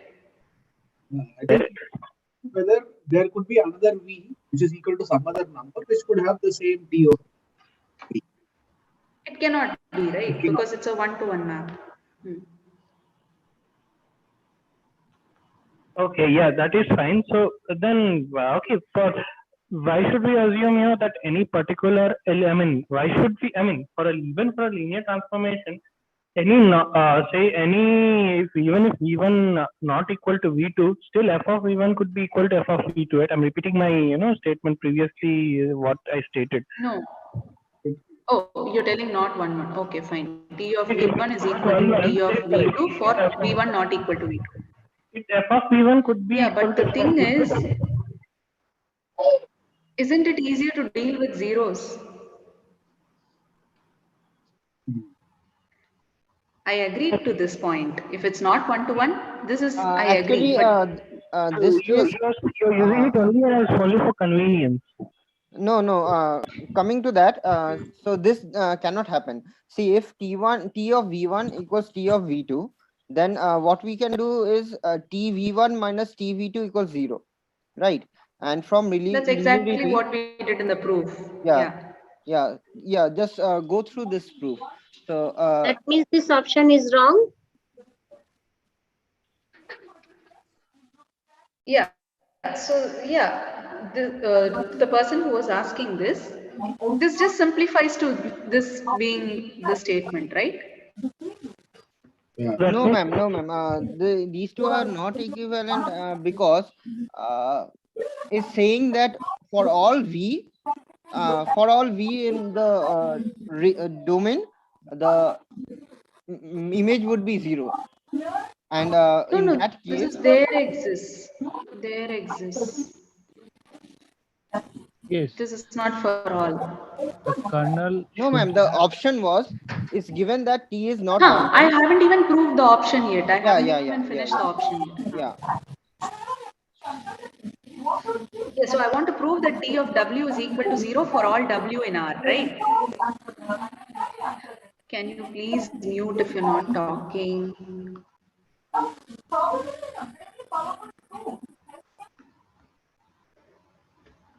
Okay. So I want to prove that T of W is equal to 0 for all W, right? Then I will say that T is the 0 transformation, right? Yeah. Yeah. So for that, I'm considering this V, the V which is actually going to 0. Is that a basis for R? Yes. Yeah. Any non-zero element is a linearly independent set and R has dimension 1. So it is enough for the span. So can I write W is equal to alpha times V1? Correct. What is T of W? T of W is T of V1. And I know T of V1 is 0, right? That is also 0. So have I proved what I wanted to prove? Okay. Yes. Yes, ma'am. Yeah. Thank you, ma'am. If T of W is equal to 0 for all W, it means that T is the identity, it's a 0 map, right? So it takes every element to 0. So in this case, the range is only singleton jet. Range is, yes, range of T is singleton 0. Yeah, okay. Okay. We had one more option left there, right? So this is done. If there exists some non-zero vector V such that TV is equal to 0, then T cannot be an isomorphism. Yes or no? But the third option, never say that we have that T must be 0. I mean, it only states if T from R to R linear transformation is not injective, then T must be 0. That is, T should take all the elements to 0.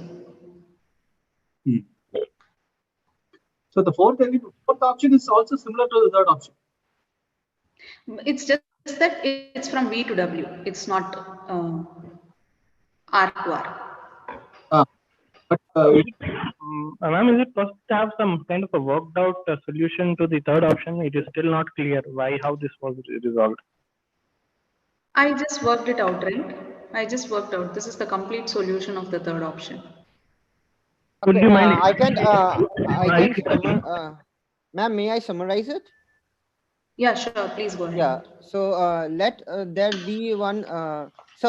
We know that T is not 1, 1, right? So there exists some vector for which T of V is equal 0, right? When we get that, we are assuming V is not equal to 0, right? Why we are assuming so? Because V has to be T is not 1, 1. That means there has to be some vector other than 0, which assumes the value 0, right? Okay. Yeah, continue. But the option has something different, right? Option says if T of V, can you just show me the option? Okay. Which is not then T must, it shows T must be 0. It's not that, we are just assuming. Yeah, we are proofing it. Okay. It's given that what we are given with that T is not 1, 1, and we have to prove that if T is not 1, 1 for R to R mapping, then T must be 0. This is what we have to prove. Now, if T is not 1, 1, then there exists some vector V which is non-zero, for which TV must be 0. Right? Are you clear with this? Yes. Yeah. Okay, here see, it need not be 0, right? It could be any other vector, any other element in say the range, right? Say for example, a T of V1, say V1 not equal to V2, but still T of V1 could be equal to T of V2, and T of V1. But then that is why we showed this, right? This one. That it is enough if I show this. That 0, the only pre-image of 0 is the 0 vector.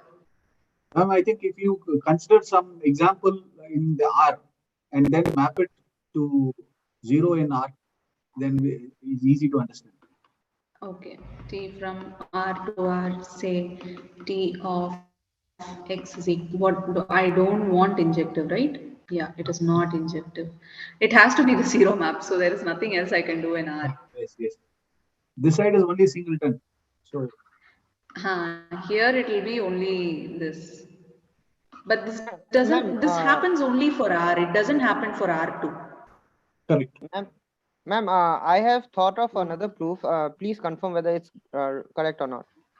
So we have nullity of T must be greater than 0, right? Because T is not 1, 1. Yeah. Yes. But nullity of T is less than equal to 1 because the dimension is because the is 1. Yeah. So this gives nullity has to be 1. So that has to be 0 only. That means rank is 0.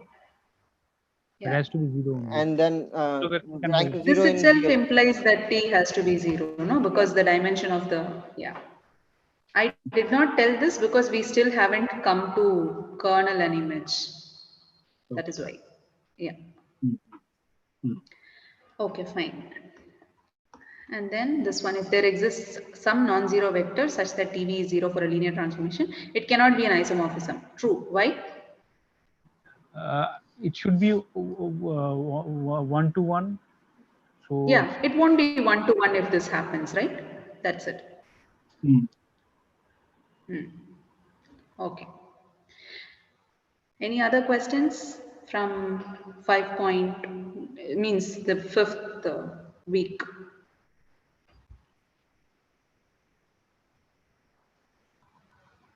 If no, then we'll proceed. Okay. Can you explain the next topic? Yes. Week 6. So which one? Linear transformation. Where cases Am I the only one not able to understand? No, ma'am, none of us can hear. Oh, okay. Sorry. Don't hear me or? I'm not able to hear you clearly. I see. No, I just want to have an explanation about a linear transformation from different dimension to different dimension. Okay. With stating the basis of both sides and fixed form also. Stating the? We should have the basis on both sides, both vector spaces. How to present as a matrix. I haven't even come to that topic. That's week 6, right? Yeah, it's a combination, but generally we can understand the linear transformation. Can you repeat? Do you want me to define linear transformation again? No, this part is fine. Okay. I want you to explain. You want matrix of a linear transformation. And state what would be the basis on both sides and how this would look like. How to represent. Yeah, I'll get to that. That's the next topic that I'll be discussing. So if there are no questions on week 5, then yeah, I saw that the session is too fast. Okay. I'll slow down. Hello, madam. You Just can ask one me doubts question. again. Just Yeah. one question. Activity question 5.5, level 2, question number 10. Okay. So you tell me. So the first option says that T of S is injective. T of S. Let me just write it down. T from V1 to V2, S from V2 to V3. I think it should be the other way around, right? T of S. Yeah. V2, V2, V1, V3. Okay. T of S. S of, yes, right. Okay, fine. T composite S is injective. Is T or S injective?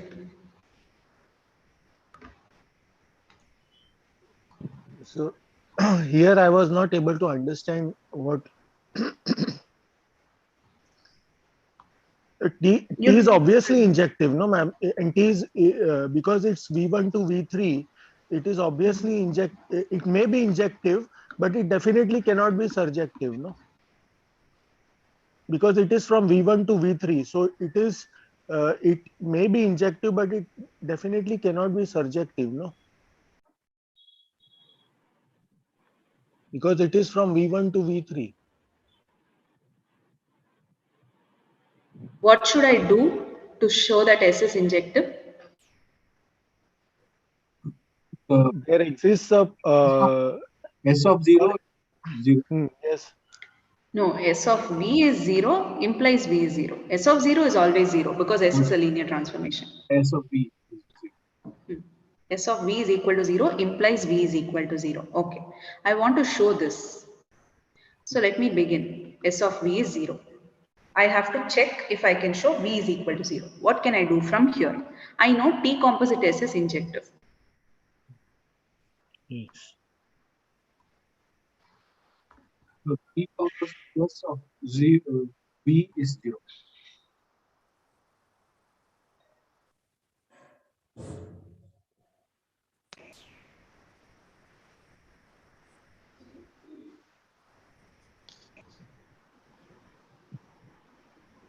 Yes, I'm just applying T on both sides.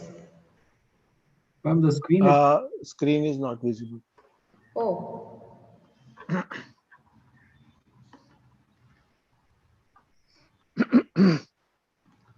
Okay, to the ones who feel that the session is going too fast, please stop me and ask your doubts. Okay, I'll be ready and happy to explain any number of times till you understand. Okay, so my question was, is T injective? So for that I need to show this, right? S. Okay. So I should start with S of V is equal to 0. I should show V is equal to 0, right? Yes. How am I going to show? Injective means T of S of V1 is 0.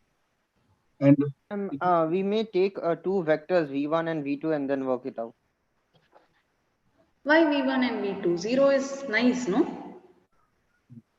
Yes, ma'am. I'm talking about the instead of S of V equals 0, we may take S of V1 equals 0, S of V2 equals to 0. Then we may show that V1 equals to V2. No. That's what I said, right? It's equivalent for a linear transformation to be 1 to 1. It is enough if I show that 0 is the only vector that gets mapped to 0.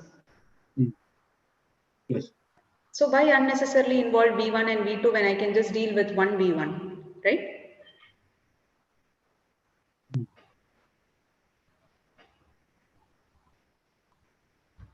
Okay, what is nice about 0? I know that, Yeah, sorry to interrupt.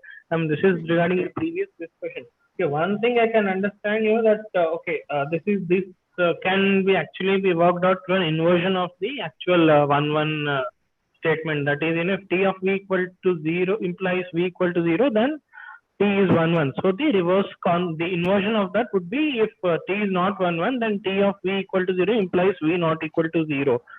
So that part is clear, but how do we prove, that if T is not injective, T from say R to R is not injective, then T is the 0 transformation?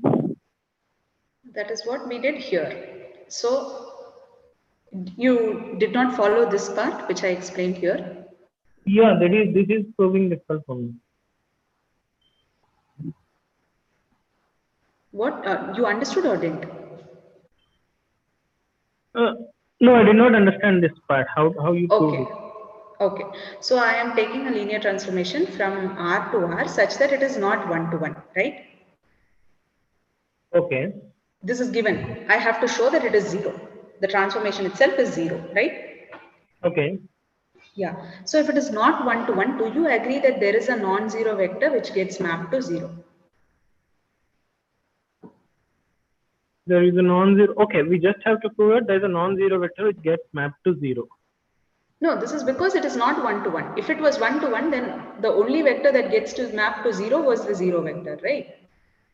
Yeah, there would be another, non-zero vector which should, be mapped to 0. Yeah, this is because it is not 1 to 1, right? Yes.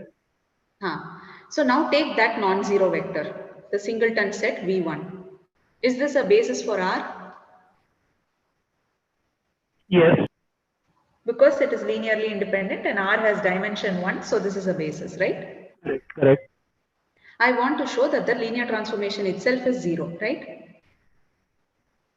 Yes. That is, I want to show T of W is 0 for all W in R, right?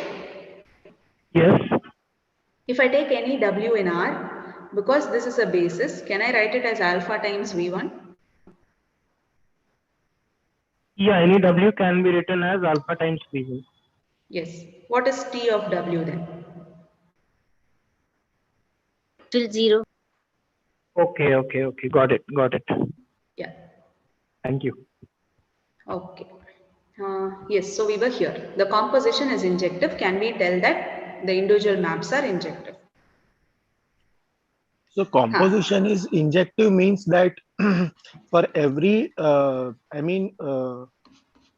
every element in V1, there is a injective means 1-1. 1-1. So for every element in V1, there is exactly one element in V3. No. Or 1-1. Injective means 1-1. So 0 is the only vector that gets mapped to 0. Yes. This one. Yes. So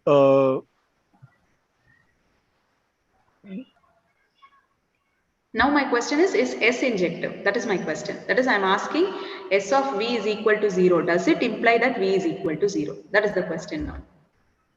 And in this case, yes. are injective. T also can be injective. No, I'm asking you for a proof if it is injective. Are you telling S is injective? Yes, S is injective. So I am asking you to prove it. I am starting with S of V is equal to 0. I have to show V is equal to 0, right? Ma'am, we assume that suppose S is not injective, right? So that means there exists some vector W such that SW equals 0. W not equal to 0 such that SW equal to 0. Okay. Now T of SV. That's it. SW equals 0. T of 0 is 0 because T is a linear transformation. Yes, and which is equals to T of SV. T composite S of W, right? That's what you mean, right? Yes, ma'am. Yes, ma'am. So this means that T of S is not no, this means V equals W because T of S is injective. No, what is V? What is W? Ma'am, what is V here? V okay, ma'am. V was the 0 vector. No, forget this. This is what you want to prove. That's why I've written this down. Yes, okay, ma'am. Actually, I was using a different set of notation. Okay. So from here, what will you tell? There is a non-zero W such that T composite S of W is 0. So that means we know that T of 0 is 0 and T of W is also 0. So that means T is not injective, which contradicts our initial assumption. No, you're there, but still you're not looking at the conclusion. No, actually, T of S is already T of S of V1 is already 1-to-1, so 1-on-1. So it's a contradiction that T of S W is 0 and W is not 0, right, ma'am? Yeah, you so can tell that be, way. Otherwise, you're telling 0. that T composite S is not injective, basically, right? Because there is a non-zero vector. But this is a contradiction. Yes, ma'am. Yeah, that's what I said. So that means there does not exist. No, you were talking about T, but instead we should talk about T composite S. We don't know anything about yes, T. ma'am. It was given in the question that T composite S is T of S of W. Okay, fine. Okay, ma'am. That's right. Or if you want to prove directly, this is one proof. Proof 1. If you want to prove it directly, you assume that, you want to show S of V is equal to 0 implies V is equal to 0. From here, you just take T on both sides. This is nothing but T composite S of V is 0. Since T composite S is injective, V is equal to 0. Right? Yes, ma'am. This is directly proving. This one is contrapositive. That's it. So if the composition is injective, this function has to be injective. Right? Is this clear to everyone? Clear. What about this function? What about T? That also T injective. If your answer is yes, how will we prove it?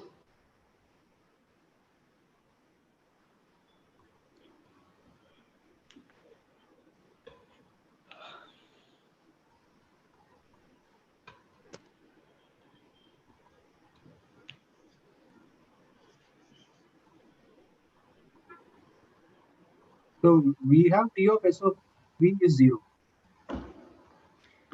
T of S of V is equal to 0 implies V is equal to 0. We have this. Yeah. And S of V is equal to 0. How can you tell?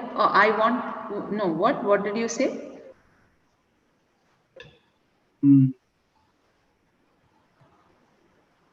Are you saying we want to prove TV is equal to 0 implies V is equal to 0? Yes, to prove this. How are we going to do it? Ma'am, again saying that T of V is not 0, starting with that, but at the same time T of S of V is 0. Then where V is 0, so ultimately T of V is 0. Okay, tell me what it is. Assuming first that T of V is not 0. I mean, T of V is 0 when V is not 0, or T of V, like one of the things. And still V is not 0. T of V is 0, but V is not equal to 0. But at the same time, T of S of V is 0 when V is equal to 0. So T of something is 0 when V is equal to 0, so it's one on one. No. This V and this V need not be the same, right? Okay. Okay. No, but that is one-on-one, no? So 1-to-1 is always like there's only a unique value. Yes, but when T of S of V is 0, V is 0. But how will I show that T of S of V is 0 from here? From here, I cannot tell this, right? Right. Here, this is actually, yes. T of, we can consider S of V is equal to 0. S of 2 is equal to 0. Can you repeat? I couldn't hear anything. We can consider T of S of V1 is equal to 0. Okay. T of S of V2 is equal to 0. Okay.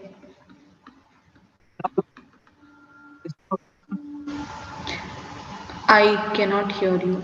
Am I having a problem? Is my network having an issue? No, ma'am, we also can't hear him.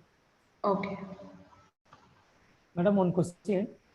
Can you put it on chat, like whoever? Yes. Today we have the class at 7 o'clock, stats 2. Okay. Then what we have to do, madam? Whether we have continue the maths 2 or we have to switch over to stats 2. You suggest. If you ask me to stop, I'll stop. No, I don't have a it's problem. not a suggestion. No, it's not a suggestion. Because we have the class. No, it's it's not. I'm not going to mind at all because you have to. Even please. stats 2 is important, right? Like. Because they are starting at exactly 7 o'clock. That's why we are thinking. Okay, so what do you suggest? No, madam, you don't disturb others, madam. I leave the class because because already I attended the 2 hours in the maths too, and I got the so many ideas from your class also, madam.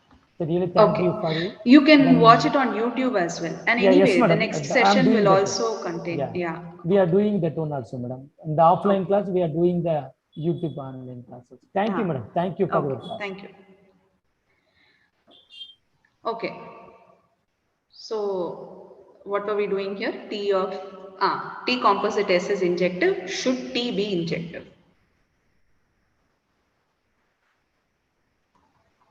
Okay, let me give you the answer and then you try to do something from the answer. The answer is no. It need not be injective.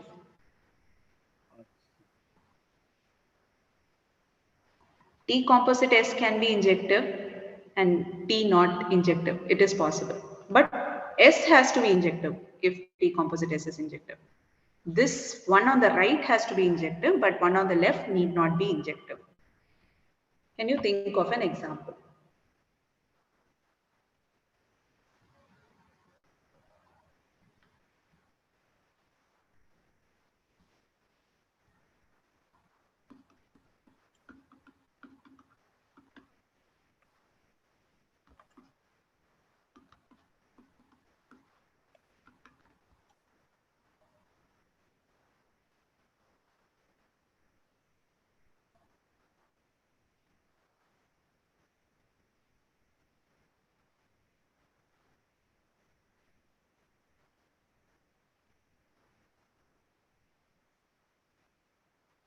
Okay, I'll give you one more clue.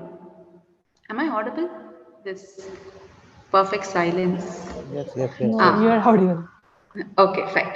So I'll give you one clue. The dimension of domain and codomain of T should not be equal. Means should not be equal.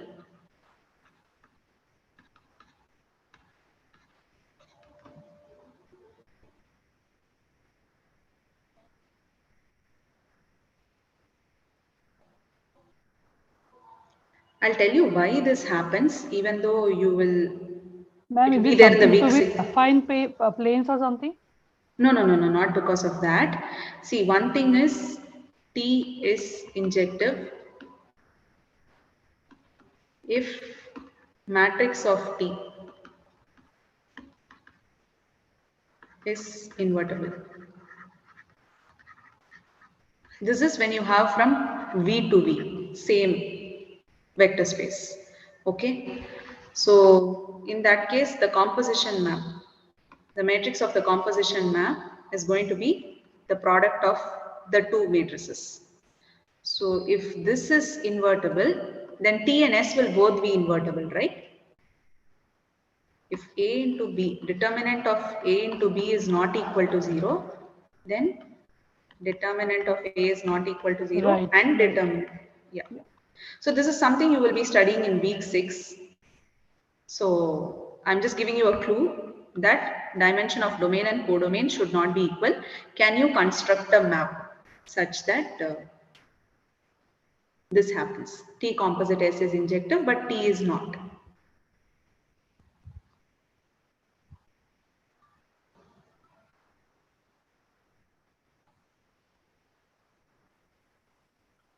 Ma'am, can you repeat about how T, if T of S is injective, then how T must be, sorry, if T of S is injective, then how S must be injective? Can you repeat that proof? Yes. So T composite S is injective, that's given. Yes. I want to prove S is injective. Yes. So to prove S is injective, what I should do is S of V is equal to 0 implies V is equal to 0, right? Whenever I have a V such that S of V is 0, I have to show V is equal to 0, right? Yes. So I'm starting with it. Suppose say S of V is equal to 0. I want to show V is equal to 0, right? Okay. I'm just applying T on both sides. T of S of V is equal to T of 0. Okay. What is T of 0? T of 0 is 0. Why? Because 0 will always map to 0. Yeah, for a linear transformation, right? T is a linear transformation, so this is 0. So T of S of V is nothing but T composite S of V, right? Yes, yes. If this is equal to 0, T composite S is 1, 1, no? So yes, V has to be 0. So I started with S of V is equal to 0 and I ended up with V is equal to 0. Okay. So it is injective. But I'm telling that T is not injective. T need not be injective. Okay. Shall I give the example? Yes, please. Yes, ma'am. Yeah. So take T from R3 to. This is what I have written down, but you can very well construct examples such that T of x comma y comma z is x comma y. And S is from R2 to R3. S of x comma y is equal to x comma y comma 0. First tell if T is injective or not. Is T injective? Is T 1 to 1?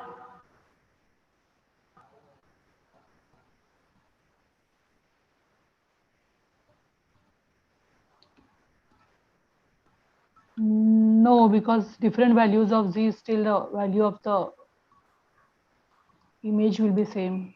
So, yeah. Just take T of 0, 0, 1. It goes to 0, 0, right?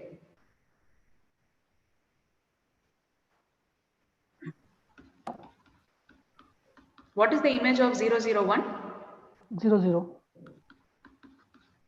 So there is a non-zero vector which gets mapped to 0, right? So not 1 to 1. What about T composite S? What is T composite S of x comma y? What is the domain of T composite S? R2 or R3? It will R2. R2. Yeah. T of S of W. So where should this W be? The domain of S. And what will the codomain be? It will be the codomain of T, right?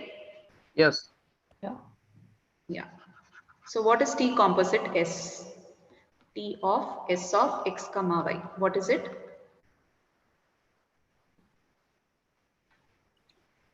R2 to R2. Yeah. I'm asking what is the map? R2 R2. X, Y, yeah. X, Y, yeah. What is it? Is someone having a It will be question? X, Y. X, Y, no, ma'am? It will be. It will be T of x comma y comma 0. Yeah, this is xy. So this is nothing but the identity transformation, right? Ma'am, in this case, you took 0, 0, 1 on the left side. Yeah. That 1 will not be possible in this case. Why? X, Y, Z, no? Because you defined S as X, Y, 0. Always 0 will be there in the. range. No. I'm considering just T. I'm not talking about S at all. I'm just asking if T is 1 to 1. It has nothing to do with S. Okay. Is this 1 to 1? Yeah, this is 1 to 1. Right? So T composite S is 1 to 1, but T is not 1 to 1. Will S be 1 to 1? Yes, it is 1 to 1. Yeah, it will always be, no? We have already proved. Correct. So this is already proved.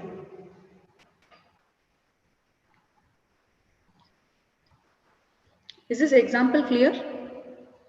Yes, examples. Yes, ma'am. Okay. What about surjectivity? The other two options are about surjective. Okay, so is option 1 right? 1 is wrong. No, ma'am. 2 is right? Yes, ma'am. Okay. What about this one? T composite S is surjective, then T is surjective, or S is surjective? What do you think it will be? Ma'am, T.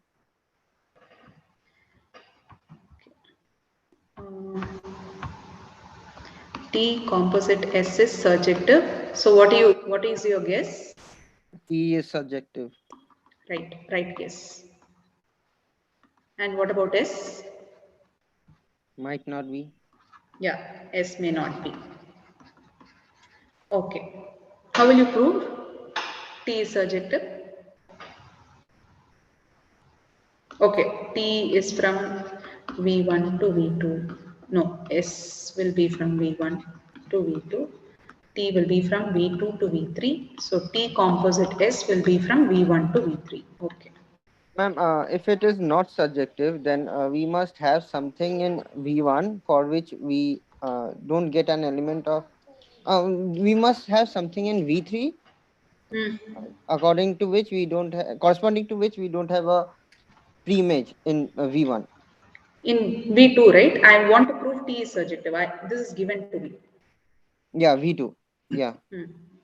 So suppose T is not surjective. There exists a W in V3 such that there is no pre-image in V1. There does not. There is no pre-image in V2 under T. Under T. That is T of V. Okay. There is no V such that T of V is this thing. Okay, fine. Then what is the contradiction you'll get?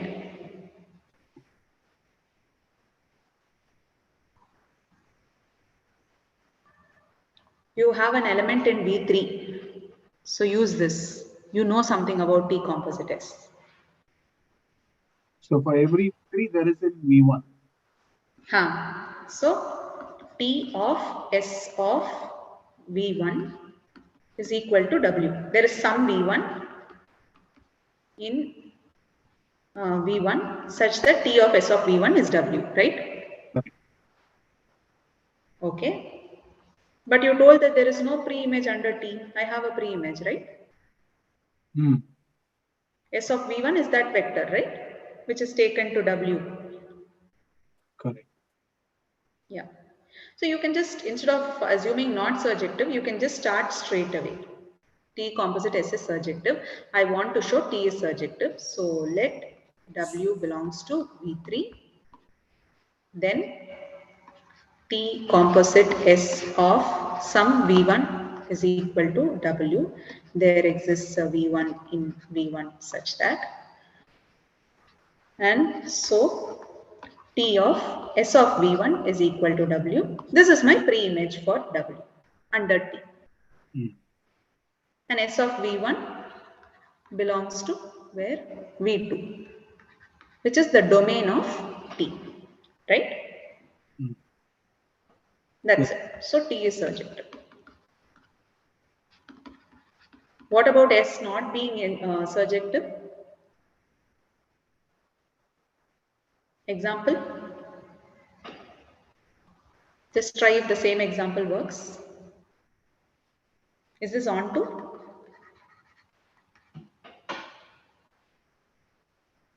This is on to, yes. This is just the identity map, right? From R2 to R2. So it is on to as well. So definitely T has to be on to, right? Correct. What about S? Is it on to? No. No, ma'am. Because Why? the last statement can be 1 or 2 or whatever. Yeah, so 0, 0, 1 does not have a pre-image. That's it. So without example, it's difficult to prove. Yeah, the thing is it's not true, no? So you cannot, it will be difficult to prove, right? Yeah. It's not true. So in the composition, if the composition is injective, then the map on the right has to be injective. If the composition is surjective, the map on the left has to be surjective. Okay? Okay. Ma'am, this is same as what we did in functions, right? Yes. Irrespective of whether it is a linear transformation or functions, it is the same.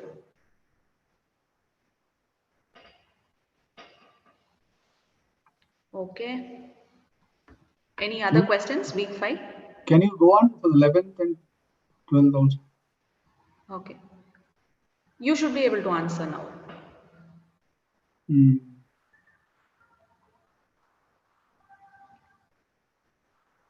How will you check whether this is 1 to 1?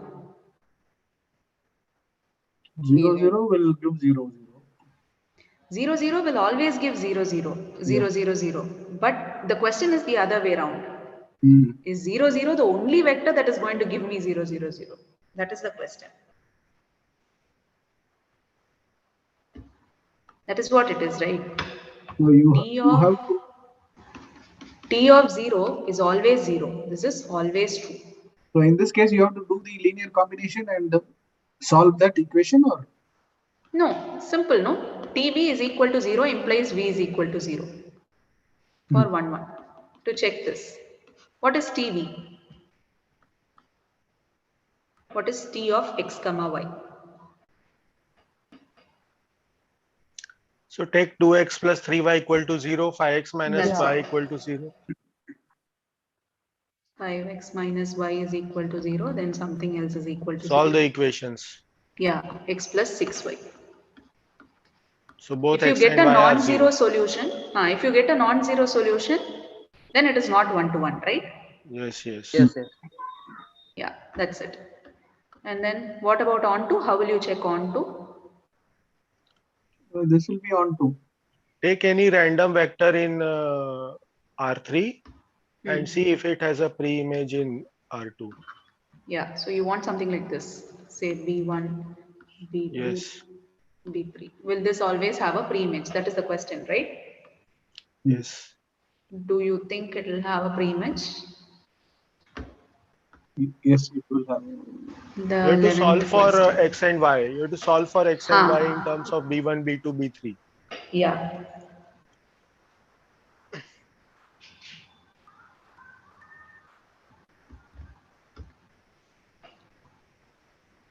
Ma'am, can you explain it?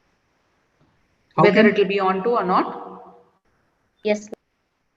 It will not be onto. Okay. It is 1 to 1. Yes. 1 yes, to ma'am. 1. That Yes. is. It is not. You want me to explain 1 to 1 or onto? No, onto, ma'am. Okay. It is 1 not to going 1, to be onto. we have to 0 we take and we'll have to check it. If all is 0, then it will be 1 to 1. If not 0, if my then solution is then 0, 0. Yeah, ma'am. Then it is not 1 to 1. And in case of onto, we have to check, no, ma'am, how to check it. Yeah. So the thing is, you have to take a vector. I'm telling this is not onto. So I need to take a vector B1, B2, B3 for which there is no pre-image. Okay, let's just do some trial and error.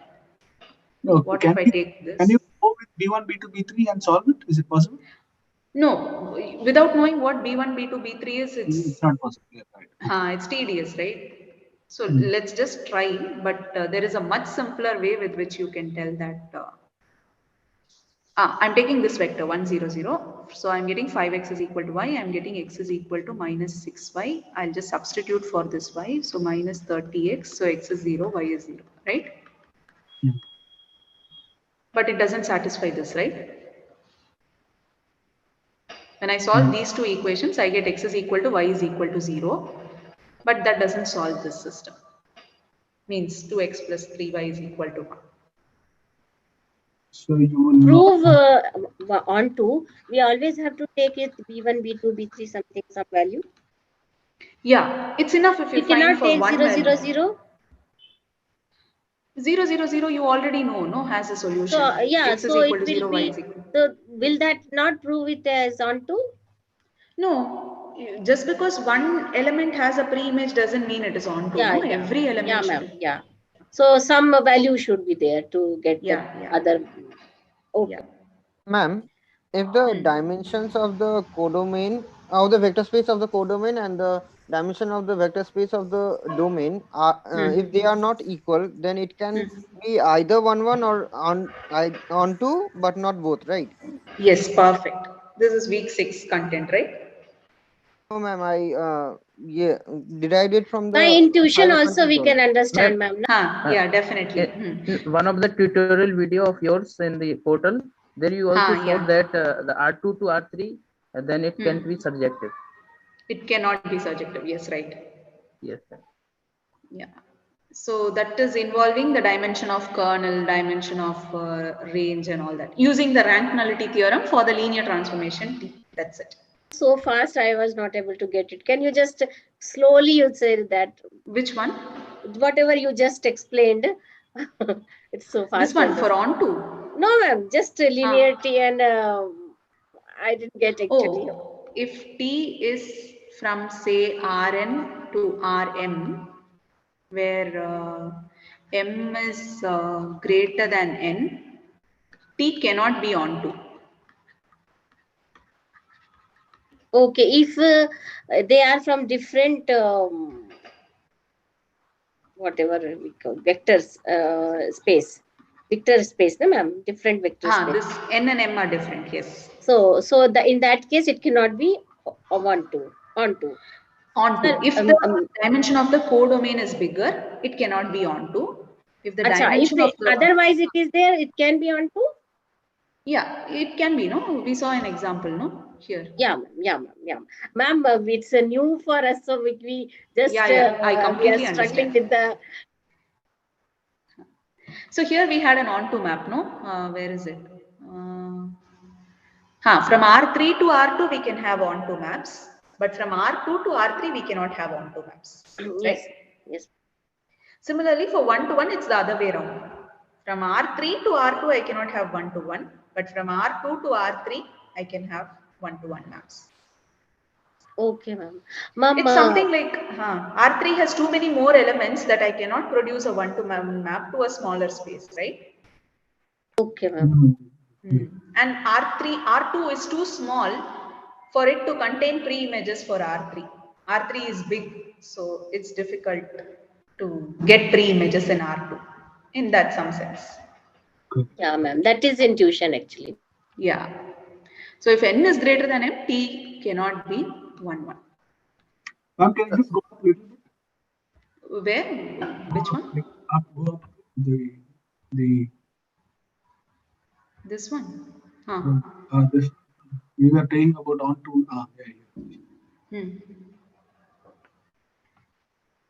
But if the dimensions are same, you can have 1 to 1 onto, you can have 1 to 1 not onto. No, if the dimensions are same, it is 1 to 1 implies it is onto, it is onto implies it is 1 to 1. This also I have included in that tutorial video, right? Okay, it cannot be just one point. It cannot be just 1 to 1 and not be onto if the dimensions are same. Okay. Okay, ma'am. That is great point actually to be noted. When you study matrix of a linear transformation, you will understand all this in terms of determinants. Yeah. I mean, it took so much time to understand determinants is 0, so we have to consider how it is. Is it clear now? Better, ma'am. Still confusion. Sometimes that memory loss will be there. Ma'am, if we take real, if we don't take real vector spaces, not about real vector space, but say any random vector space, even if we take that, does the conclusion remain intact? Yes, instead of n and m, you will talk about the dimension of V, dimension of W. Okay. Yeah. Ma'am, after this session, please upload this PDF file and the supplementary material. Yeah, sure. Then this is where we miss the solution of activity questions. What? Can you please repeat? The solutions of the activity questions we miss a lot because only certain questions we can get explanation. The rest of them we don't have explanation. No, but with this you should be able to do the others, right? You should try doing the others because we are mostly covering the conceptual ones in the live session so that you can do the problems. The problem is the live session is not in an order. So later on when you want to refer, we don't know in which live session this matter is available. Okay. Then therefore when we look at the activity questions that are easy to, then we get confused how was this solved. Yeah, I get it. And there, even if I just write the activity question number, it's not going to make a difference, right? Because anyway, you have to look for all PDFs. Correct. Yeah. You have noted down in your PDF some number 3, 4. Do you need to explain that the standard order before that 3 number is there? No, I was going to ask, shall we proceed to week 6 content or do you want to stop? Yeah, please proceed. Yeah, okay. Anyway, in the next This is session as week 6 because ma'am, we don't have much time for week 6 also. So Yeah, if you can explain, will be very helpful. Maybe we have not done the activity, so at least basic concept will get so that we'll just. Yes, ma'am. Please proceed. Yeah, okay. So And be slow, ma'am. Be slow. Okay, fine. Yeah. Thank you for reminding. So there are 2 more sessions for week 6, you know, right? Yeah. Yes, ma'am, but we don't have much time now, ma'am. Wednesday only we have to submit 3 days. Next Wednesday, it will right? be okay if you stop here. Because once we go through the lectures and then we come to this session, it will be very Yeah, man, then it will be more helpful. That's what even I think. At that time also we can discuss, right? We can. I'm okay with anything. But yeah, that's right. If you watch the lectures and then come here, even you will be able to ask me questions. Otherwise, you will just have to listen. Exactly, ma'am. Actually, very difficult to understand from the lecture. That is week 6 content. I don't have a problem. I'll continue. For those who prefer to watch the lectures and then come back, definitely the next 2 live sessions will contain week 6 contents. Actually, I have gone through the first lecture of week 6, so I am not able to get anything from the first lecture. I'll explain week 6. Means we'll continue. If you guys want to drop off, please go ahead. No problem at all. Okay. Yeah. So, ma'am, yes.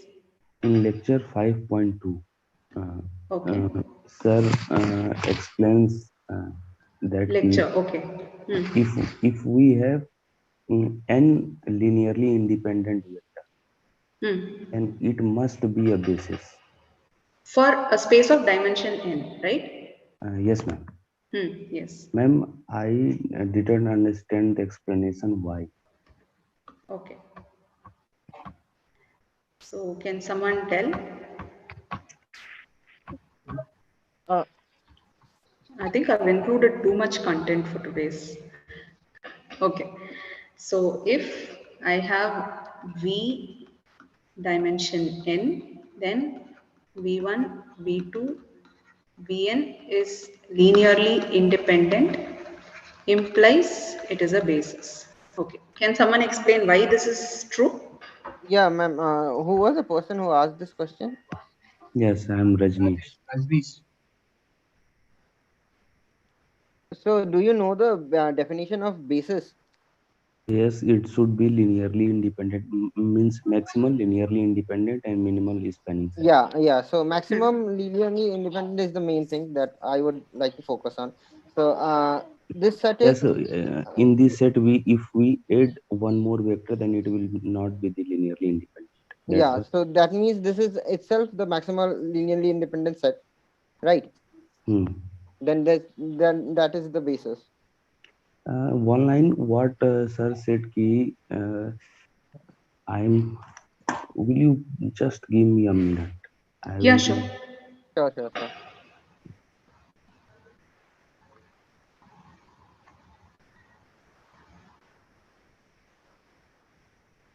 Wait a minute, ma'am. I'm opening lecture transcript. Yeah. Sure.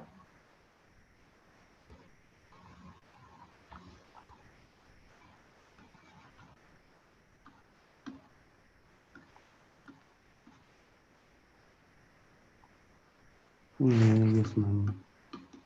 That in last time he said that after appending a bunch of vectors, you will get a basis. But then remember that the dimension will be strictly bigger than n. I am not getting this line. The dimension will be strictly bigger than. Bigger than n.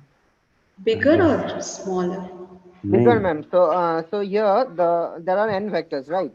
So if Yes. you introduce one more vector, you will be having n plus 1 vectors, and you Hmm. know the dimension of the vector space is Oh, n. yeah. So the dimension of the set which you are having, that is n plus 1, which is strictly greater than n. So that was what Professor meant. So it won't be a basis, right? It cannot be a basis. Basis, yes, ma'am. Yes, ma'am. Thank you, ma'am. Ma'am, if you upload this PDF just after this session, then it is okay if you stop the session here. Yes, ma'am. We can stop now. I We have to do. can go through this PDF and understand. Okay, fine. What about week 6? So you'll discuss week 6 in the next session, is it? Yes, ma'am. If ma'am, you will take next Yes, ma'am. session. if we get this PDF, then it is okay. Ma'am, can you go ahead with week 6 content a little bit? Okay. I don't have a problem. Yeah, please. Okay. So yes, what is the standard basis for Rn? Week 6 starts with standard ordered basis. So Okay. what is the standard basis for Rn or say R2? 1001. Yeah. So standard basis for R2 is basis is this 1001. Is this a basis? 0110. Is this a basis? Yes, ma'am. Yeah, it's just the same standard basis written. The order in which I've written is different, right? Correct. Yeah. So the order in which you write matters for an ordered basis. That's it. So the first element is the first element, is actually the first element. So this has to be V1. This cannot be V2. If this is V1, V2, then you say this as the standard ordered basis, where Vi will have 1 at the ith component, right? Yeah. So in general, if I have Rn, then Vi will have I at the, means 1 at the ith component. That's what I've written here. So if I have Rn, how many elements will a basis of Rn have? N elements. N elements, and the standard basis means it is all vectors where exactly one element is 1 and all other elements are 0. So it will be a standard ordered basis if the first element has the first entry as 1 and all others 0. Second element has the second entry as 1 and all others 0. So if you write it in this order, it is a standard ordered basis. That's it. Yes.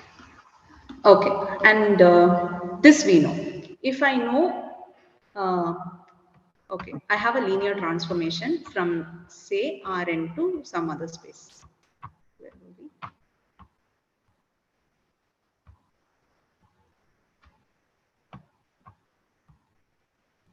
Okay, so I have T from say R2 to R3, say something like this.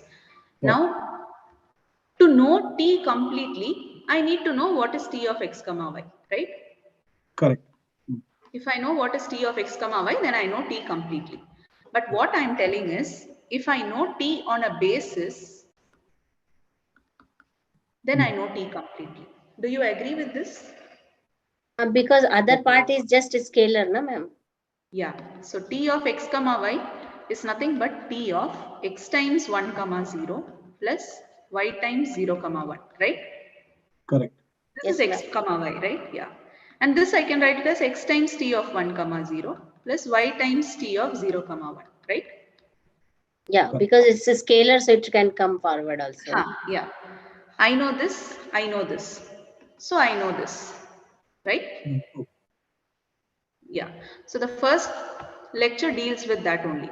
If I know the values of a linear transformation on a basis, then it is enough for me to understand the linear transformation completely. So T of EI, if a standard basis, because it is the easiest way of expressing it, right? I can just write x comma y as x times 1 comma 0 plus y times 0 comma 1. But is it necessary that it should always be a standard basis? It can be any basis. Yeah, because it can be any basis. I will just write it as alpha times beta times, right? Because any vector can be written as a linear combination of the basis elements, right? Correct. So what this says is that I have a set of infinite vectors. A vector space has infinitely many elements. So I don't need to know the value of the transformation at all those points. Instead, it is enough if I know the points only on the finitely many vectors, whatever is the dimension. If it is Rn, then it is enough if I know the value of the transformation at those n points, n basis vectors. Then I know the value of the transformation on the infinitely many vectors. Is it clear? Yes. That is what is the concept. But you should know for the n items. Yeah, you should know that. Only then. Even if you know just for one of them, it's not going to be enough. You should know for both. Only then you can do it. But it's nice, no? From infinitely many elements to just on n elements, if I know for everything. That's reducing a lot. That is why this basis is a nice thing. Okay. So, yes. With this concept, we get into the matrix of a linear transformation. So, in the lecture, if you watch, Sir has told how there is a correspondence between a linear transformation and the set of all matrices. So, given a linear transformation, you can write a matrix corresponding to it, and given a matrix, you can associate it to a linear transformation. So, how is that done? That is what is the matrix of linear transformation part. So, what you will do, given a linear transformation, how will you find the matrix of the linear transformation? And why do we need matrix of a linear transformation? Is because we know matrices well, right? Correct. So instead of dealing with linear transformations, now you can deal with these matrices because there is a one-to-one correspondence. So given a linear transformation, how are we finding the matrix of the linear transformation? Okay. So T is from V to W. You take an ordered basis. For both V and W, you take ordered basis. The order really matters. So that is why we have ordered basis for V. So beta is an ordered basis for V and gamma is an ordered basis for W. Now, if I know T on V1, V2, Vn, then I know T completely, right? Yes. Yeah. So let me take T of V1, T of V2, T of Vn. T of V1 is an element in W, right? Yes. So I can write it as a linear combination of the basis elements of W, right? Correct. Similarly, T of V2, I can write it as a linear combination of elements of W, and same for T of Vn. So I will get, for all, I'll get n linear combinations, right? Correct. So the matrix of the linear transformation is nothing but take these coefficients and write it down as a column. The first column. T of V1 will correspond to the first column. T of V2 will be the coefficients from the the coefficients of T of V2 will come in the second column. Similarly, T of Vn will come in the nth column. So this is it how you will be write a matrix of M cross N. No? How many? M and N. Yeah. So it is going to be M cross N, where M is dimension of W, N is dimension of V. But when it is in vector, there it V1 to Vn is. No, this is M cross N. M cross N. Okay. Yeah. It will get reversed from the equation. Because we are putting in the column, no? That's why it is M cross N. Right, perfect. Ma'am, Can you I give an example here? Yeah, I will. Ma'am, is it correct? What is correct? Ma'am, shouldn't it be T V1 to Vm? No, V1 to Vn is the basis. Dimension of V is n. Dimension of V is n. Okay, ma'am. T of V1, T of V2, T of Vn. T of V1 is equation, no, ma'am? That means one equation. T of V1, T is a map from V to W. So T of V1 is going to be an element in W, right? So it will be make an equation, no, ma'am? It will be a linear combination of elements of the basis. Yeah. So little difficult to conceptualize. No, when you do problems, it will be very simple. Do we have to consider the matrix on the V side also? Matrix on V side in the sense? For the V also, each V1, V2. So if it will be V1, V2, that how we write X1, X2 like that, na, or W1, W2, ma'am? Correct. V1 will be V1, okay. V1 is already a will basis be the element. answer, na, ma'am? Answer, na, ma'am? Already a basis. V1, V2 will be answer, na, ma'am? TV1, TV2, it will be the answer, na? Like B. V1 is equal to input, B. TV1 is output. AX is equal to B. It's a B. Yeah, okay. AX is equal to B. Yes. Is that what you asked? Okay. This is just a system of linear equations, right? Yeah, ma'am. Now trying to understand it. Getting it. In fact, you got it. You jumped 2 lectures ahead, I guess. So the matrix of the linear transformation into W1, W2, Wn or M is going to give me TV1, TV2, TVN, right? Yes, ma'am. Yes, ma'am. AX is equal to B. Yeah, I think my multiplication is somewhere wrong. M cross N. So this must be N cross 1. N. Yeah, there's something wrong here. N cross 1. So, this will also be M vectors. What is wrong here? Ma'am, correct only. Na AMN is there. So W will be from 1 to M. Yeah, so I'm getting M cross 1, right? So A11, Ma'am, W1. the matrix will be N cross M, no, ma'am? It will be N cross M, is it? M rows and N columns, right? M rows, yes, ma'am. It will be M rows, N columns. No, this is M cross N. M cross N. Where it W, how it will come, ma'am? Then WN. Yeah, this should be a system of linear equations. So I have to write it like this, right? No, ma'am. Basically, had it been instead of TV1, we would have suppose W1, and then there are n variables, and we would have mapped A11 into TV1, A21 into TV2. In that case, it would have been N cross M matrix, M cross N matrix. We are doing other way around.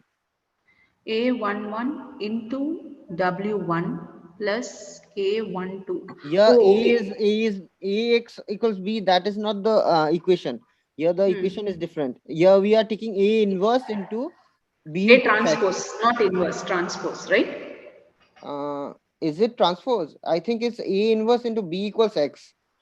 Instead of writing it like this, you're writing it as columns. So you're taking the transpose, right? Yes, ma'am. We are taking that. That is why I was not able to get it. Yeah. So you will multiply it here. W1, W2, Wn. Okay. Before we have to multiply. And then you will get this. TV1, Yeah. TV2. Similar question we got in our GA1, this quiz 1, no, ma'am? Oh, yeah. Some transpose thing. Yeah, I remember. But was it there in the quiz or? Yeah, ma'am. No, ma'am. It was in the quiz, ma'am. Oh, okay, fine. Okay, so we'll do one example so that you immediately understand it. And do you realize that when I change the basis, my matrix is also going to change? Yes. Yeah. No, ma'am. Tell me how it will be. We'll do an example. because the linear combination will change depending on the basis, right? Right. Yes. Yes, ma'am, that Yes, is yes, there, ma'am. but where you have changed, ma'am, I'm not getting it. No, What you are I'm telling? telling if we change the basis vectors, then my matrix will also change. That's what I'm telling. We have to change the coefficients also. Because if I change the basis vectors, my linear combination will also have different basis element coefficients. Right? We'll do an example. You'll see. But Okay. So you should always consider the standard ordered. No. It can be any basis. We will give you the basis. In case it is not the standard basis, we will give you the basis. Right. Okay. Okay. So take this example, T from R2 to R2. First tell me what is going to be the dimension of, means order of the matrix corresponding to this? 2 cross 2. 2 cross 2. Yeah. So T from Rn to Rm means it is going to be an M cross N matrix. You see it's reversed? Okay. The codomain. So because it's R2 to R2, I'm going to get a 2 cross 2 matrix. So the transformation is given. T from T of x comma y is equal to x comma 0. Okay. So what is the matrix of T with respect to the standard ordered basis, that is this, for both the domain and codomain? What should I first do? Write it as a system of linear equations. First, I have to find out T of 1, 0. Yes, evaluate for T 1, 0 and T 0. Yeah, first evaluate it for the basis vectors. Okay, what do I get here? This will be 1, 0. And this will be 0, 0. Yeah. Now what should I do to these vectors? Express them as the linear combination of 1, 0 and 0, and because the you're considering the basis same of basis for yes, codomain as yes. well. So what is this? 1, 0 plus 1 times 1, 0 plus 0 times 0, 1. What about this? Okay. Both are 0. 0 times 1, 0 and 0 times 0. So what will my matrix be? 1, 0, 0. 1, 0 in the first column and 0, 0 in the second column. 1, 0 first column, 0, 0 second column. Okay. Then what about a different basis? So let's take 1, 0, 0, 1 for domain and 1, 0, 1, 1 for codomain. This is also a basis for R2, right? Yes, ma'am. So what is T of 1, 0? Same. 1, 0. 1, 0. Yeah. How am I going to express it in terms of this basis? 1 times 1, 0 plus 0 times 1, 1. Yeah. 0 times 1, 1. T of we have to find out. 0, 1. Huh? We have to find out. Ma'am, I'm not able to understand it, ma'am. We should consider here A times and B times and then solve, right? No, that's it. Matrix of the linear transformation is over here. No, once we change. Ma'am, what you are doing after that, I'm not getting it. 0, I changed the basis. I changed the basis for the codomain. But we cannot very easily find out whether it is 1 time or 0 time, right? We may have to work out and find out. Yeah, okay, let's change it here. 1, 1, 2, 3. Is this a basis for R2? Yes. Yes, ma'am. Yes, ma'am. Yes, this ma'am. is also a basis. Okay, so now find out. What is T of 1, 1? Same, ma'am. 1, 0. 1, 0. So now, how am I going to write it as a linear combination of these elements? 1 times 1, 0 plus 0 times 1. What about T of 2, 3? 2, 0. 2, 0. This is? 2 times 1, 1, 0 plus 0 times 1, 1. Yeah. So what is the matrix now? First column 1, 0 and second column 2, 2, 0. So do you see that even though we are talking about the same linear transformation, when the basis changes, the matrix also changes? Correct. Yes. Yes, ma'am. Yes, ma'am. Yes, ma'am. So the ordered basis actually matters a lot. Even if you change the order of the basis, it's going to change. Means 1001 is. Can we find out which is the order once the base is changed? What? Not What? Can you getting. repeat? No, once the basis is changed, how can we know which is the order? No. I will give you. In this order only you should deal with it. Means I meant if you take 2, 3, 1, 1, I'm going to get a different matrix. So the order in which the elements are written also matters, and the basis itself matters. So, ma'am, what is the significant benefit taking ordered basis? Ma'am, here. Because if I change the basis, I'm going to get different matrices, right? So I want some uniqueness, right? So if I take this basis, then I will get this matrix. So that is why the order plays an important role. Okay, for each order, we will get a different matrix. Even if you change the basis, you're going to get different matrices. If you change the order of the elements in the basis, even then the matrix is going to change. Okay. Okay. That is why we are importantly looking at ordered basis. Okay. Yeah. But any order is okay. Yeah. We'll give you the basis. Like for example, here it is given, no? 1001 for both domain and codomain. We may give, say, something like this one for the domain, this one for the codomain. So whatever is the given basis, accordingly you should calculate. Can you do this for R2 to R3? Anything is. Here it is what? What is it here? This is or W is 2-dimensional. Okay, let's take an example then. Before that, did I want to tell something? It is important to know that for a fixed choice of basis, there is one-to-one correspondence between. Yeah, that's what I said. There is a one-to-one correspondence between the set of all matrices and the set of all linear transformations. That is, I can. Slow. Oh, I told this, right? When you have a linear transformation, you can write a matrix corresponding to it. If you have a matrix, you can write a linear transformation corresponding to it. Okay. Yeah. So that is what is mentioned in this point. Okay, so let's take an example where we have t from R3 to R2, say. T of x comma y comma z is equal to, say, x minus y comma y plus 2x. Okay, so now find matrix of T corresponding to, say, R3 1 1 1 1 0 0 1 1 0 for R3 and 1 0 1 1 for R2. Firstly, tell me what is the order of the matrix?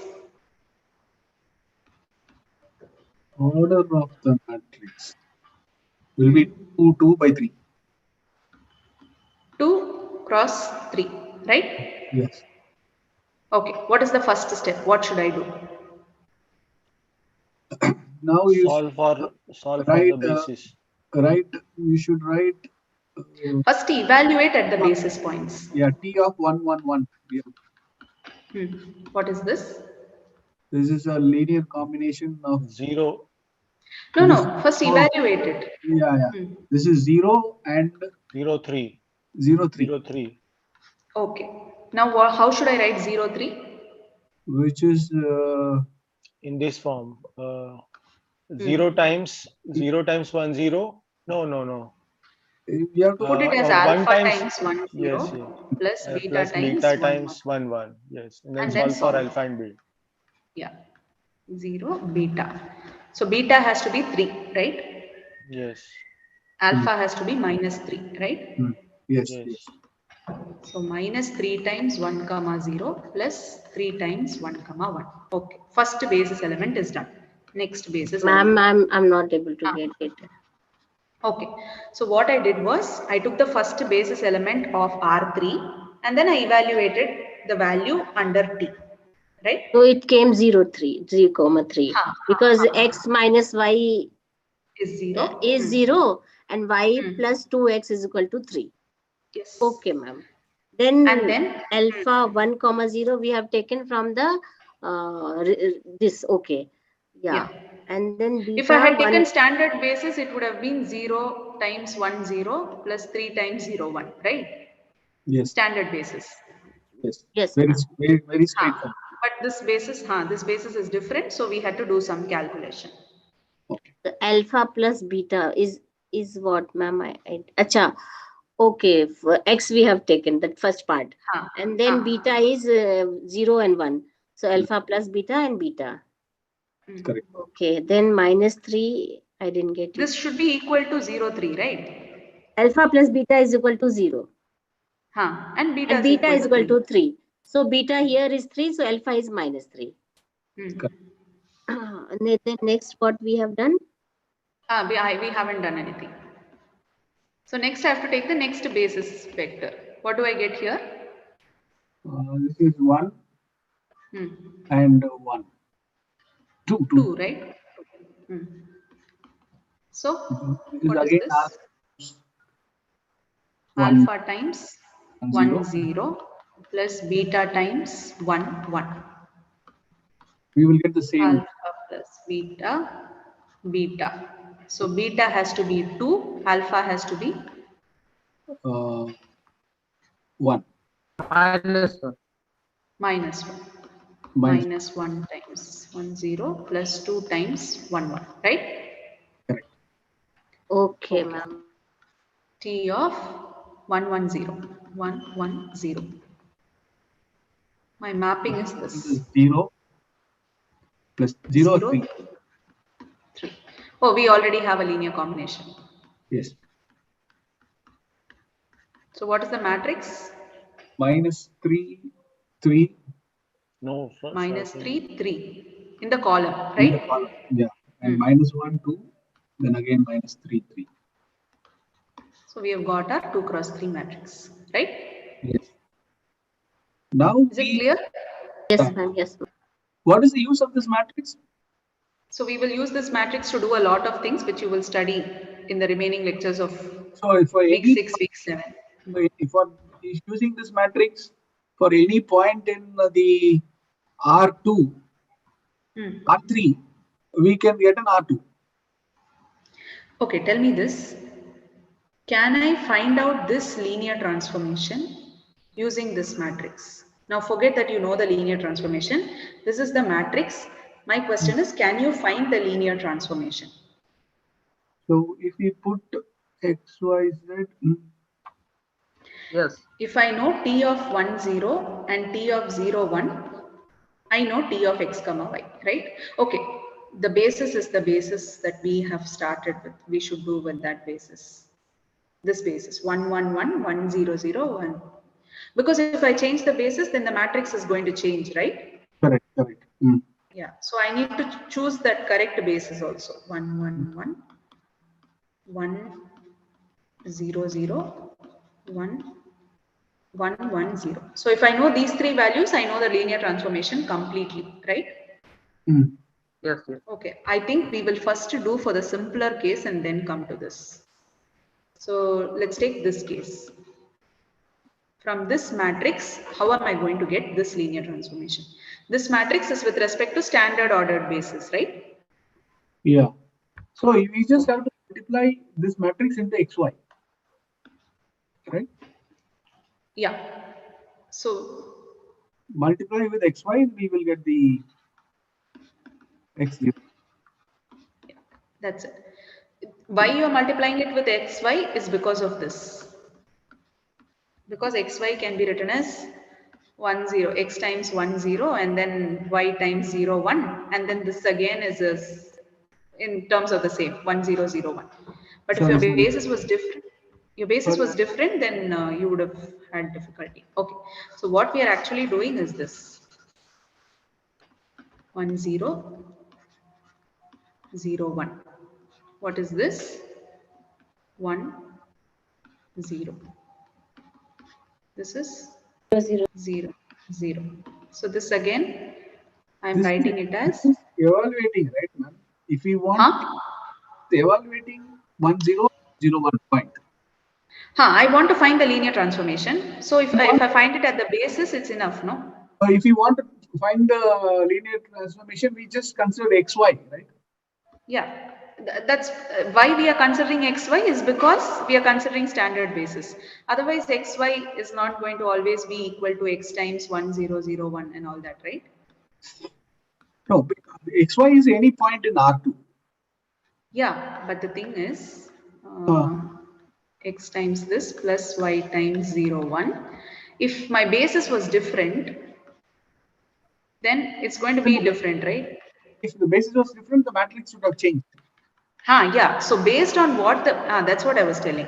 So because it is with respect to the standard basis, you can take xy. It is fine because of the fact that you can do this.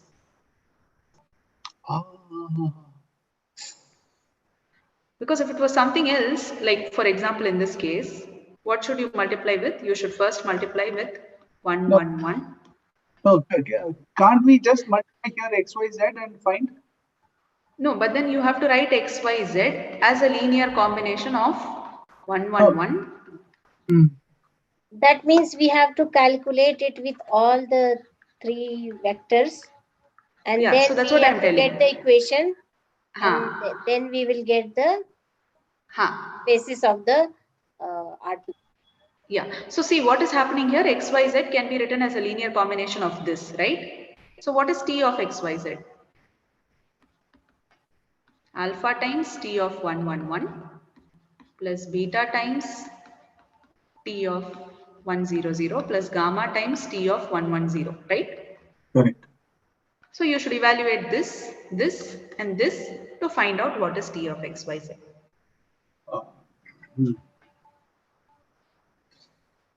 Do you understand why you can put directly xy when it is standard basis? In the previous case, because it was standard order. This alpha would be x. This beta would be y. That is the reason. Otherwise, you have to find out for each of the basis vectors and then do this. Ma'am, nahi samajh mein. Okay.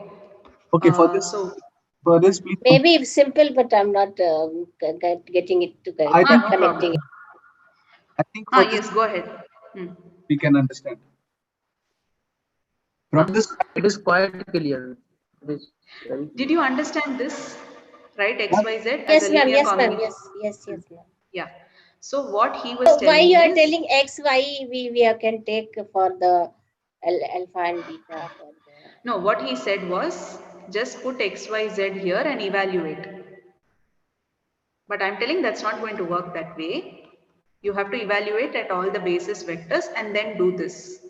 That will work only when we take ordered basis. Standard ordered basis, yes. Yeah, standard order. Because if I take standard ordered basis, my alpha is going to be x, beta is going to be y, gamma is going to be z. Because right? this is not a standard basis, so we have to take one by one. Yeah. Got it. Okay, so this is, I think, lecture 6.1. After the matrix, what to do? Please. That's all. You have just found the matrix of the linear transformation. That's it. Here, the linear transformation, how we will find? From this matrix 2 cross 3 matrix, you are trying to get the linear combination, right? Yeah, so that's what we did here, right? You take x, y, z. It is going to be a linear combination of 1, 1, 1, beta. Okay, wait, one thing. This was also different, right? Codomain basis. We were supposed to. Yeah, I'll take an example. I think I've included that. Oh, no, I haven't included. So see, suppose T is from R2 to R2 with respect to some basis, okay? I'm having a linear transformation and the matrix is going to be A, B, C, D.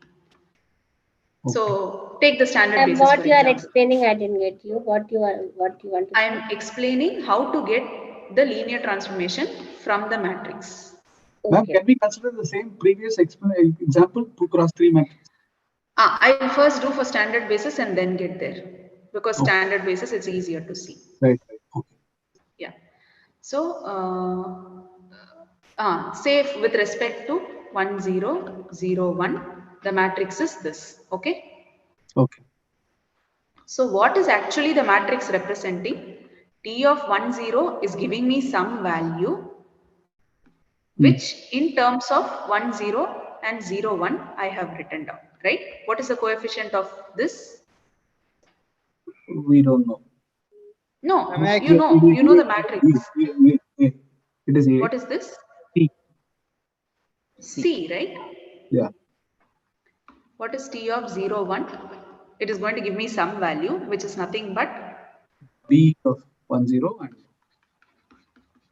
D of D times 0 1. So this is nothing but A, comma C.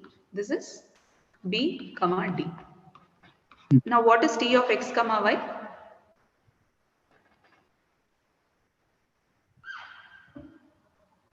I have a basis. X times 1 0. X times 1 0 and Y times T of 0 1. Do I know T of 1 0? Yeah. X times A and C. A C. A C. That's it, right? Yeah. So we this have is ax plus by, comma cx plus dy. So how am I going to do for this 2 cross 3 matrix? Where is that? How am I going to do for this matrix? So we have to. Sorry, can you go back to that one time? Let us see that. Which one? 2 cross 2. Okay. So from the matrix, how will we arrive? You take the basis for the domain and then you have to express it in terms of the basis for the codomain. Okay. Whatever you were doing for transformation to matrix, you just have to do the reverse process. Right. Okay. Understood. So this T will be 1 1 1 is going to be something which is equal to minus 3 of minus 3 times what is the domain codomain's basis? 1 0 and 1 1. 1 0 and 1 1 0 1. 1 0 plus 3 times 1 1. 1 1. So what is this? Which is minus 3 0 comma 3. 0 comma minus 3. 0 comma 3. Yeah. Can you see that without knowing the transformation we found this value? Yes. Correct. What is T of 1 0 0? Equal to. Ma'am, so much information, I'm getting a little confused. Okay, you tell me this. Did you understand here this 2 cross 2 part? Yes, ma'am, I understood. So this value is what, ma'am? This value is what? X. I'm trying to find the transformation given the matrix. Here, what did we do? We had the transformation. We found the matrix, right? Yes, ma'am. So 0 3 here is the value of alpha and beta. No. Ignore alpha, beta. Ignore this. T of 1 comma 1 comma 1 is nothing but 0 whatever is there in the first. How did I get 0 comma 3? From if I know the transformation, how did I write this first column? I am getting confused. What is this, ma'am? I'm not able to get it. Ma'am, can you go back to the 2 cross 2 case and then explain it? Okay. I mean, this only, otherwise I'll get confused again. There only you explain me, ma'am. I'm getting it, but I am some information is getting missing. Yeah, it's like it's nearing your head but not entering, that kind. Yeah, no? ma'am. Yeah, like, Is this portion completely clear to you? Ma'am, yes, ma'am. Okay. If it's clear, then I'm going to ask questions and you're going to answer. Try it. Okay. How did now I don't know the transformation. Okay. I want the matrix is given. I want to find the transformation. Okay. Okay. So now this is my basis for both domain and codomain. Basis will help me to get my transformation, ma'am. If I know the value of the transformation at the basis, I know how to find the value for all other points, right? Yes, ma'am. Okay. So now this is my basis 1, 0, 0, 1. Okay. So what is T of 1, 0? Do you know what T of 1, 0 is? The first column of we don't know what it is a linear combination of the basis elements where the coefficients is first column, right? Yes, ma'am. Okay. So keeping this in mind, tell me what is T of 1, 1, 1? I'm able to understand, but this 0, 3, what is that particular what it will be called, ma'am? No, I just evaluated this. I just yes, ma'am. simplified. After evaluating, that will be the result, na? B, that will be. No. This is my A, this is my B, this is my basis vectors. No, I'm talking about AX is equal to B. So it will be B in this. Yeah, it will be B. Okay, got it. Now understood. Okay, now you tell me. So this is 0, 3, we evaluated. Now you tell me what is T of 0, 1, 0, 0.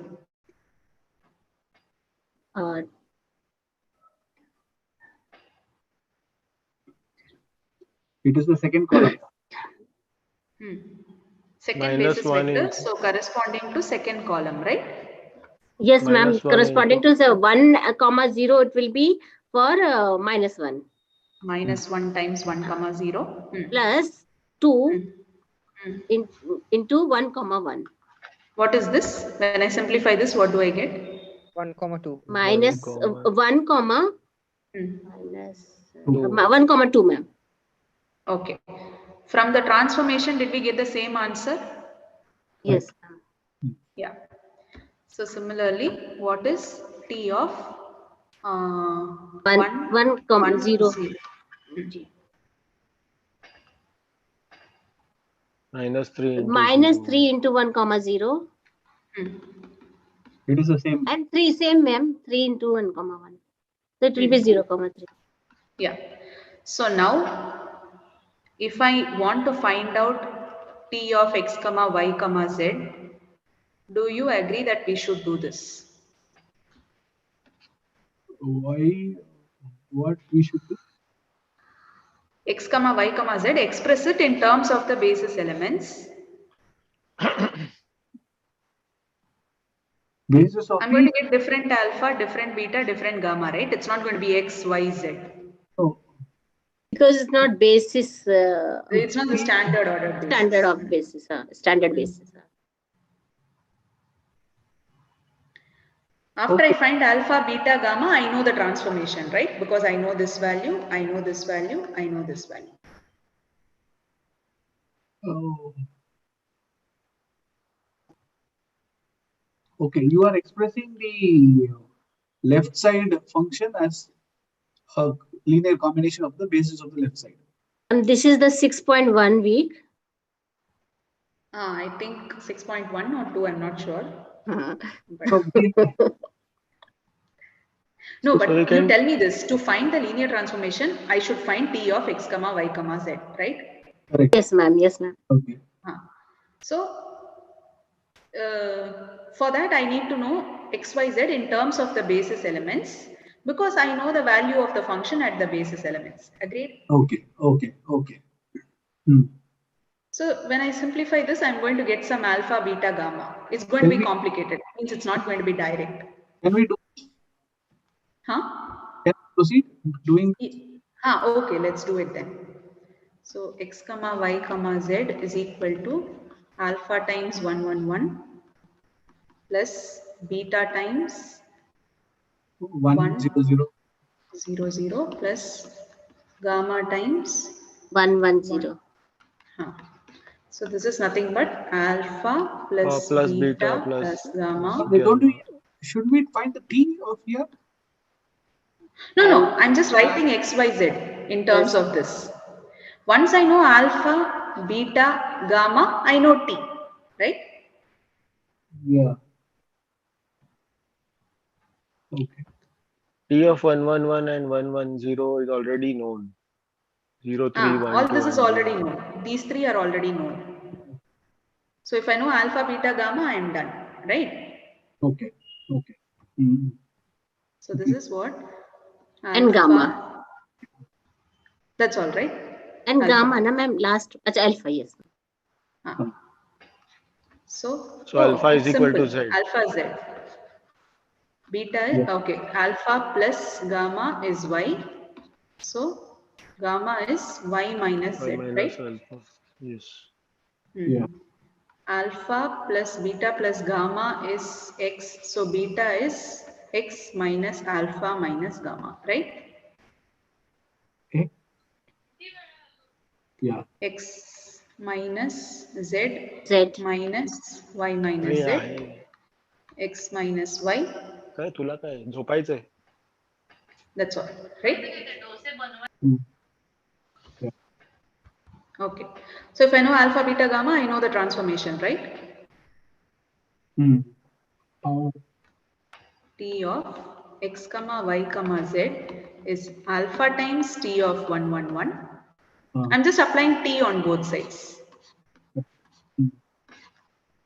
Plus beta times T of 100 plus gamma times T of 110.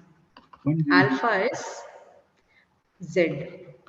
T of 111 is 03 plus beta is X minus Y. T of 100 1 2 plus gamma is Y minus Z. T of 110 is 0 3. Ma'am, what are we doing? I'm not getting it. So I'm doing this step. Once I know X, Y, Z in terms of the basis vectors. Alpha, beta, gamma, that way. The basis vectors. Once I know this linear combination, T of X, Y, Z is nothing but T of the right hand side, right? Yes, ma'am. So T of alpha times 111 is alpha times T of 11, no? Because it's a linear transformation. I can take out alpha, beta, gamma, right? No, that calculation I'm able to understand, but actually what we are doing, I'm not getting it, that one. I'm trying to find T. This. Oh, okay. We have already calculated it, no, ma'am? No, we still haven't calculated. No, we know only at the basis elements. Okay, ma'am. We'll try. So when I simplify this, what am I getting? 0, 3z plus x minus y, 2x minus 2y plus y 0, y minus 3y minus 3z. So what is this? 0 plus x minus y plus 0, x minus y, 3z plus 2x minus 2y, 3y minus 3z. Okay, 3z gets cancelled.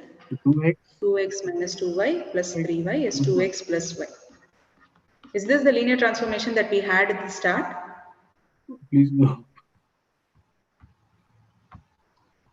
Right? Correct. Correct, ma'am. So from the linear transformation, you find the matrix of the linear transformation. Given the matrix of the linear transformation, you can find the linear transformation. Clear? Ma'am, this is treasurable. Which is what? This video. This video is what? Oh, treasurable. Okay, fine. I think we should stop here because you should digest all this. Yeah, ma'am. Yeah. So much of information. We'll try. And then this part is going to be simple only for you. So this is not a problem. Yeah. Anyway, you have 2 more live sessions. So before the next live session, try to assimilate all this so that you can ask questions. We are not getting more time for the week 6, ma'am. Week 6 deadline. No, you shouldn't consider week 6 deadline as 3 days. Instead, all starting from the day after quiz to the next Wednesday. So that's a lot of time, right? You should study both week 5 and 6 and finish it off. Yes, ma'am. We'll do it. Yeah, you just need to sit and digest all this and keep practicing. You will just get used to it. Okay, ma'am. But, Thank you. but in the week 6 lecture, there is no example considered. It is just goes like theory. So it's a little difficult to pick it up. Okay. There is no. Are there tutorial videos enough for week 6? Only 2 tutorials are there for week 6. Oh, okay. But that's because week 6 is really small. It's nothing at all. But understanding it is very difficult. It may be small, but I watched 3 lectures. All the 3 lectures, it was very difficult. Okay. I couldn't. But anyway, if you watch now I think after listening to the live session, if you go back and watch, things will make more sense, right? Yes, I hope. Yes. Yes, ma'am. We'll try our best, ma'am. Thank you, ma'am. Yeah. Okay, no problem. Thank you. Thank you so much, ma'am. Thank you. Bye-bye.